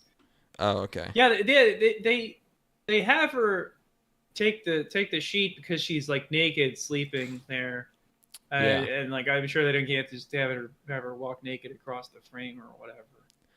She could have like some clothes. How much money could she have? She's like a college student or something. She can't have that much money. Why are you stealing from her? I don't know. She has more than him, maybe. They live in a fucking crazy penthouse. They live in a ridiculous apartment. The buddy daddies. He gambles a lot. He goes to the hostess club and he fucking bets it all on black. So they still gotta make some cash, I guess. He's the worst dude ever. He's the biggest piece of shit. Well, they're supposed to. You can't have like just good guys, just nice, good characters who have to be, because then fatherhood wouldn't change them. So I get that they have to not be good people to start out. I've seen them like as they are already fathers, and they have killed a person in cold blood. It's still the beginning. And then there's the one of them brings in a cat. You know, the guy who was supposedly winning all the money is like, you can't have a cat in the apartment. So he just, rather than taking the cat to some sort of rescue facility, he just puts the cat back out in the street in a box. Because he puts it back in the same box. It's crazy. It's crazy people logic. It's like, it just doesn't. Okay, whatever. Yeah, it's so they gotta go do an assassination job or whatever. They're assassins. Yes, Christmas party assassination, and as he's bringing this cake to the assassination party, a little girl shows up. We're seeing this little girl get off the train and run, towards her destination. For some reason, we're censoring her face the whole time. I get that I can guess that it's a little girl, man. I don't know why we had to hide that one, as if I'm being tantalized with some kind of reveal. It's obviously a very small girl. It's not like it's gonna be fucking, the guy's dad or something. Like all of them were like creative framings to they're intentionally trying to. They're shooting in creative way. They'll just put like a tree branch in front of her face, and that's how they cover it for a frame. Yeah, it's oh, fake, who's this? like a fake cheating way of doing it. It's like, oh, you're supposed to, I get it more if you're getting like glimpses of their sort of perspective or like them passing through it really quickly. But she's just like completely static in the frame with a tree branch in front of her face, being you could have put the camera anywhere here. Yeah. Anyway. So yeah, then she shows up, meets the guy, and then they have to do their big public assassination, but it's wacky because they also have to protect the kid at the same time. And this whole time I'm thinking, wait, who actually is her dad? Because she keeps saying that she's trying to find her dad and asking where he is and everything. And I'm like, are they killing her dad right now? That's what I thought was happening, because I was like, it doesn't, they have a flashback. This guy's having flashbacks, like sad ones to like some lady who's pregnant and he's with her, and I was like, okay, they must have died because of the way the flashback is, because you wouldn't have a flashback like that unless they were both dead. So I'm like, okay, this girl's dad maybe must be somewhere here, but it doesn't seem like it's him because they already imply that he has a dead child. So maybe it's this guy they're killing and they're just gonna kill her dad, so they have to take care of her, which would be extremely dark. But I guess I wasn't putting it past the show yet. I was like, that's so weird. Then it turns out it actually just is him. And I don't know if she is the daughter of that pregnant lady from the flashback, and it was just weirdly melancholy for some reason. Or for someone else. That is not true. I understand the confusion because I had the same confusion. That is the daughter of the person they assassinated. They look so similar in the photograph that they show that that was the assassination target's daughter. God. I just had to look it up because I'm like, that the way that they react, it's like they're reacting to it being like they just killed the dad.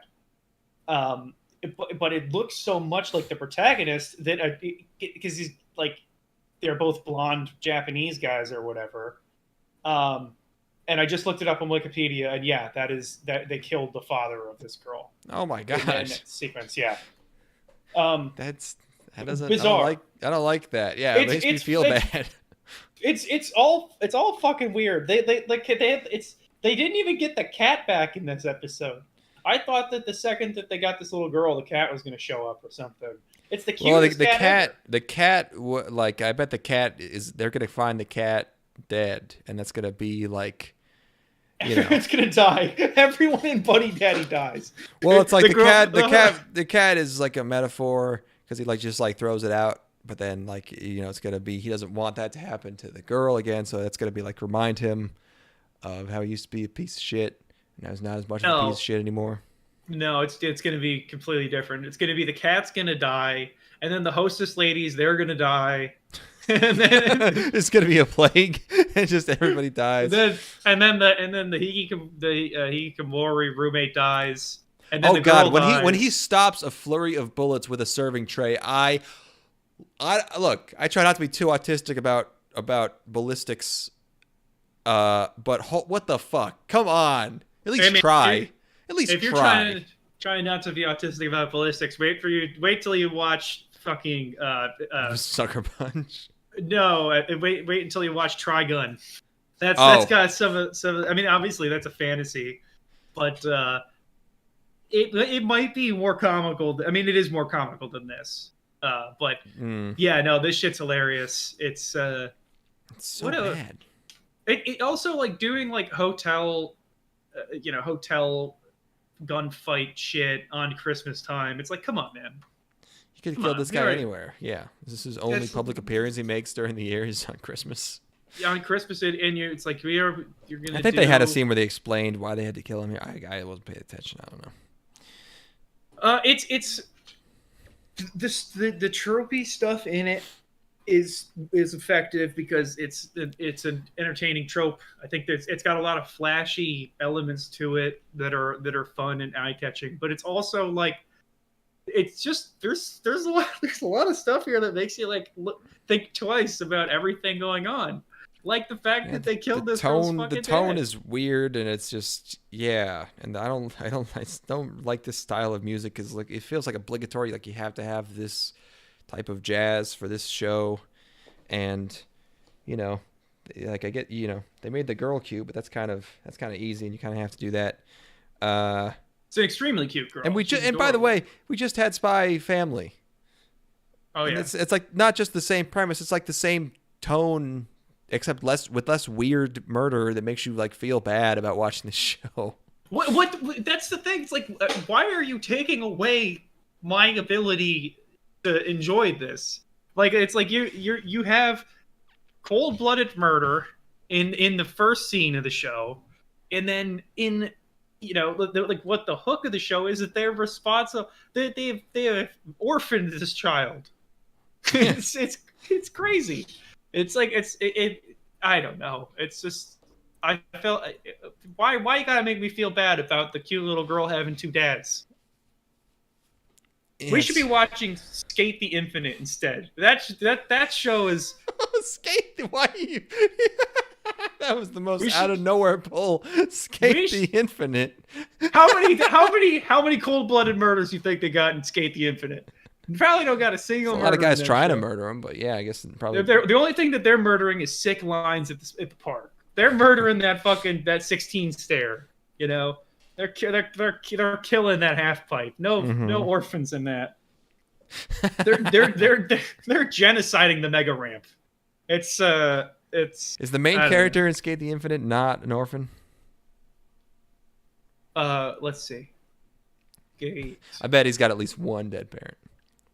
Reiki, a high school sophomore and skater, is addicted to S, a highly secret and dangerous downhill skateboarding race that takes place in an abandoned mine.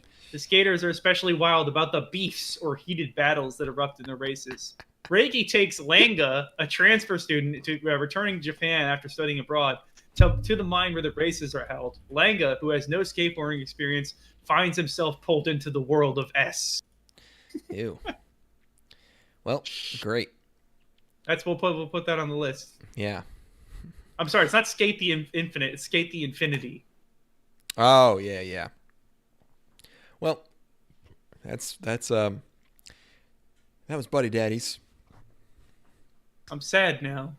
I was having fun because you were talking about a fun anime, and now I'm sad. Well, yeah, there you go. And then you got one more. Yes. You did not watch Kaiko Sareta Ankoku Heishi 30 Sanjudai no Slow Na Second Life. Chillin' in my 30s after getting fired from the Demon King's army. That's all right. I mean, yeah, it sounds all right. Sure. Okay. Light novel, Encourage films. Maybe it's Encourage. I don't know. It's like a knight guy in the army. He's fired as like an assistant to the 4 demon lords or whatever, for being a stupid dumb idiot who can't do anything right. Okay. So already I'm thinking like, all right, he's just like me. It's me again. For real. It's me. Hey, I'm in this show too. Wow. And then so he's every self-insert character. Yeah. Oh wow. Neat. They put me in this one too. Were we recording when I was talking about how I've got a 22-minute long storage space in my head for anime where every episode I watch is new? Yeah, that was at the very beginning of this. Okay, yeah. Just this is another one of those ones where it's like, oh shit, this guy, he looks like me. He's just like me. Mm-hmm. He's stupid and isn't very good at his job every episode until the end of time. It's like looking in a mirror. So then he has to just like wander into the woods because he's been like exiled, and a girl shows up and she says "Kya," and she has big boobs, and she's getting chased by a big monkey monster. Which he was in the Demon King's army, but he's a demon, but he just looks like a guy, and he can't do any magic apparently. Which demons are normally supposed to be able to do. So, and then also he has to beat this monkey, but it seems like he's never used any kind of weapon before. So I don't know what the fuck he was doing in that army. He can't use magic or weapons, and he has no abilities at all. But he just wins against the monkey. She takes him back to her village, where he meets her parents, and they take him in, and they offer to, like, they say that he should live there and become like an adventurer, and beat monsters for contracts or rewards or whatever. And so he doesn't want to do this because they'll find out that he's a demon when he takes the adventurer test. But then they give him the tests, and he passes it fine, and it turns out he's just like a human, and he didn't realize it. So, and then also they try to teach him all the different types of magic and combat, and he turns out he is an expert, perfect level master at all of them, and they're very surprised by this. So he really gets to fucking eat his cake and have it too here. Like he already got taken in by the cute girl and her family in the nice village, but also it turns out he's way cooler than he thought he was. So, like, I remember in high school, there was like one period where I like stopped taking advanced math classes because I didn't care anymore, and I was like, oh wait, I don't have to. It's like I thought I was extremely stupid because I stopped putting any effort into this and I stopped understanding what was going on. But it turns out if you go to the dumb classes, you don't have to try it all. This is awesome. That's nice. Big titties, nice. That was the main guy is Sugita, by the way, voice actor. I don't know, it's just pretty average performance by him. He's not like lifting the show up really in any way I could tell. There is sort of like an ongoing bit that I kind of liked, that they don't bring that much attention to it, but like at the point where like he is deciding whether he will stay in the village, she is like, grabbing his hand with both of her hands, and there's a shot where like he's contemplating like this newfound kind of friendship, and he's looking at their clasped hands, but like right behind their hands is her giant tits. And nice. I think like it kind of keeps doing that, where every time he like has a moment, like her tits are like right there. So that was kind of funny. But yeah, it's that. There's a guy in the village who doubts him, and he's like, you think you can just show up and sorry, be an adventurer? Look at this frame here with the big tits. Yeah, it's like that, it's like that. Oh, that's good. Why not? That's pretty funny. He gets to chill now. He's chilling in his 30s after getting let go from the demon army. Yeah. Yeah, maybe I should watch this just to prepare, just so that I know how to chill. For when you leave the demon when the time army comes. Well, when I turn 30, I was going to say. But oh. Well, maybe both. Yeah. Yeah. Chilling in my 30s. So, yeah, he's chilling in his 30s. I'm glad for him. I'm happy. But, that show is, that is what it is. Wow. So there you go. That was my week, everybody. The highlight of the show was the show that I didn't watch. It was yeah, I mean, you knew one of these was going to be like mildly surprising. So who could have foreseen? Oh God! I mean, actually, even the two that I didn't watch were both like at least had something going on. Holy crap! Oh, I honestly like. Oh, what was even the highlight of this for me, I guess Sugar Buddy Apple Fairy Daddies. Tale? It'd be a Buddy I guess Daddies. Buddy Daddies because there's some nice looking stuff in it. They got some style. Holy shit! What do we got coming up? Tenchi-sama, not doing it for you. I didn't watch this one yet. But the school drama looks like. Oh god! Oh god! No. Oh, come on! God. I'll save my thoughts on those two. But and then and then you watch Trigun. Holy crap, man! Yeah. Is there anything else in the next part that? Let's see. Unite Up. Near. Unite Up is a boy band. Yep. Great. Cool. Benihana Saito-san. Benria Saito-san. Handyman Saito has never felt special in his life. When he's dropped into a medieval fantasy world, no. All right, I'm putting your name down on that one. Okay, that's, all right. That's a watch for you, buddy. This is near Automata version 1.1a. Nice, yeah. This is a real water everywhere, but not a drop to drink. I don't even know anything about Nier. I think you want to play the game. I mean, Nier Automata is barely connected to the first Nier, so. No, I'm saying just like in terms of I think Nier is like a video game. Yeah. And you want to play a video game. And oh, sure, but if you just want the story, you can get. And this is version 1.1, so maybe there's maybe it's a retelling, maybe there's a different through line. Here's Nokimoto Tachi no Yoru. In Victorian England, not a great start. The young orphan Wisteria begs for scraps. Oh, everyone's wearing like a tracksuit. What the fuck is? Oh no, or just able to see through demons. This art style is horrific. What the fuck is this? Oh no, dude. Is that a sexy wolf? Why has the wolf got fuck eyes? Is that a sexy wolf? All these questions will be answered.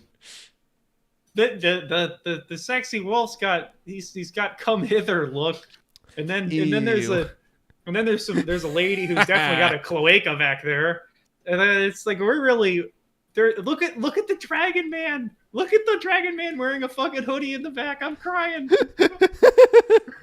Holy shit, that is pretty exciting. Which show is this? Fucked. This is Nokimono Tachi no Yoru. All right, you're watching that one too. Look at that gun. Look, that is such a badly drawn gun. Like, holy fuck. None of the parts look connected to each other. I just realized that lady's got a tiny little hat. Oh my god, that hat's so small. Wow. I can't. Wow, everything you look at, it looks more and more fucked up. All right, it's just so many furries. I hate that. I really hate this. I can't believe I wasted a vendor. Look at that dude's outfit in the front. It's not even clothes. It's just like a thing. It's not skin tight. It's just a thing covering him. It's missing like four features. Design elements. Yeah. There's no like zipper. There's buttons. There's like a quarter of a collar. There's absolutely no zipper or buttons. There's no like cuffs at the wrist or anything. It is just a black skin suit. No, it's like they're trying to conserve polygons, but it's not a video game. I can't believe this. This is. I could look at this for hours. This is nuts. Yeah, this is great. I like the mystical, I guess, lion man who's got big spiky ears and also horns that point forward. I like. Damn. All right. Yeah. Well, I'm kind of looking forward to that one now. I'm not gonna lie. That's probably pretty fun. And then this who even knows? Rogo ni sonaite isekai de 8 manmai no kinka wo tamemasu. Mitsuha is an 18-year-old girl who's often mistaken for a middle schooler due to her childlike. Pick back up again. Pick back up. Okay, you can fuck back on. The story begins when she loses her parents and her older brother at the same time in an accident. Dropping the story. Yeah, I'm watching on mute. ends up all alone in the world. That's such a sad way to phrase that. Jesus Christ. All right, well, but then she makes new friends, I bet. Okay, so that's something. Okay, it's a roller coaster. I don't know if I'm in or out. Just when I think about it, they pull me right back in. Yep. Then we got the gambling show. We got let's see. This looks like an isekai. What is this? You can't be happy if you're strong, even if you're the strongest exorcist in the world. That is so true. All right. Moe Pan is it's like a guy. Oh no, that's the weird wrestling. That's a judo show. Ayakashi Triangle. It's like a wide-faced judo. They all got very circular. Heads. Another exorcist show. An exorcist ninja. Great. Cool. Did you just unintentionally delete text? Oh, there we go. Okay. Oh, did I? I don't know. I got it back. Kubo-san. Junta Shiraishi has just one goal: to experience youth to the fullest. That sounds extreme. Okay, romance drama. Sure. There's a Mononogatari, some kind of action thing, I think. We got a show where instead of Divine fucking powers. fantasy hose, you instead cook fantasy food. Oh, another one of those. Yeah. Yeah, been there. And then there's something. Fiery Hikari beasts known as the Flame Demons. Oh, it's the director of Shinsekai Yori. That might be neat. I like how one of the voice actors is holding a Yu-Gi-Oh card in his art. You seen this? No, where Shoya Ishige, who is the main voice actor for Hikari no O, is holding a Yu-Gi-Oh card in his art, and that's fun. That's pretty sick. Oh yeah, he really is, isn't he? That's pretty funny. That's cool. I like that. It'd be funnier if he was not affiliated with Yu-Gi-Oh in any way. I hope he's not. Is he? Unfortunately, it seems that he was the lead, or he played one of the characters in Yu-Gi-Oh! V Reigns. Oh, everyone loves that one. Yeah, it's this guy. Look at that hair. Look at him. Yeah, nice. Anyway, well, anyways, it can't be much worse, right? Yeah. I'm done. Chilling in my 20s by watching isekai anime. We'll continue in like a week. I don't know. Yep. Thanks for joining us, everybody. You're welcome. I don't know. I thought I was really lazy with like the thumbnail and the title this week. For some reason, we have 4 whole viewers. Wow. Crazy. Listeners. Yep. Thanks for sticking around. Yeah, we'll see you. We'll try to finish this as soon as we can. It hurts. I swear, these don't hurt as badly to listen to as they do to do. So, there you go. It's I mean, holy shit. Wish us luck. At least it doesn't take as long to listen to an episode as it does for us to watch all these shows. I know. It's the thing about an anime podcast is the amount of work to content is pretty depressing. That we're forging ahead for you. It's gonna be for the massive riches we will one day make. It's sell the entire catalog. We got over the 8-year podcast bump. That's the hump. After you get over that, that's easy money. All right. Well, we got the built-in audience now. Yeah, come right to you. I'm looking forward to the time where we're starting to do these season previews or whatever, and we're talking about 3 episodes an episode. It's like we watched 3 isekais and couldn't do any more this week. Yeah, I had to stop because I had a seizure, I had a nervous breakdown, and just like had to hide in my basement for 2 days. I lost track of where episodes started to begin and end, so I'm not sure how many of them I've seen. Yeah, I have early onset Alzheimer's, and I can only keep 2 shows in my head at once. The protagonists look so similar that I'm actually going face blind in real life. I'm just going to do both these shows at the same time because they sort of seem similar to me, and I can't differentiate between most things in my head anymore. Yeah. It's not like I'd be losing anything. It's not like We'll ascend once we have nothing left to lose. This podcast is going to get fucking rad. Oh my god. Probably two more of these. Yeah, it's happening. It's probably gonna happen this season. Just fucking get ready, dude. We're already in late third episode mode going into the second episode. That's bad. I think it's gonna be like there's some kind of you get again over some kind of hump, and then when you break through, there's like untold podcast riches on the other side of complete insanity. This false climax. It seems like all hope has been lost for our heroes, and we don't possibly see how we can get out of this situation where we have to watch 15 more shows. Yes, we must rise to the challenge. Join us. No one's ever really gone. That's true. Okay, see ya.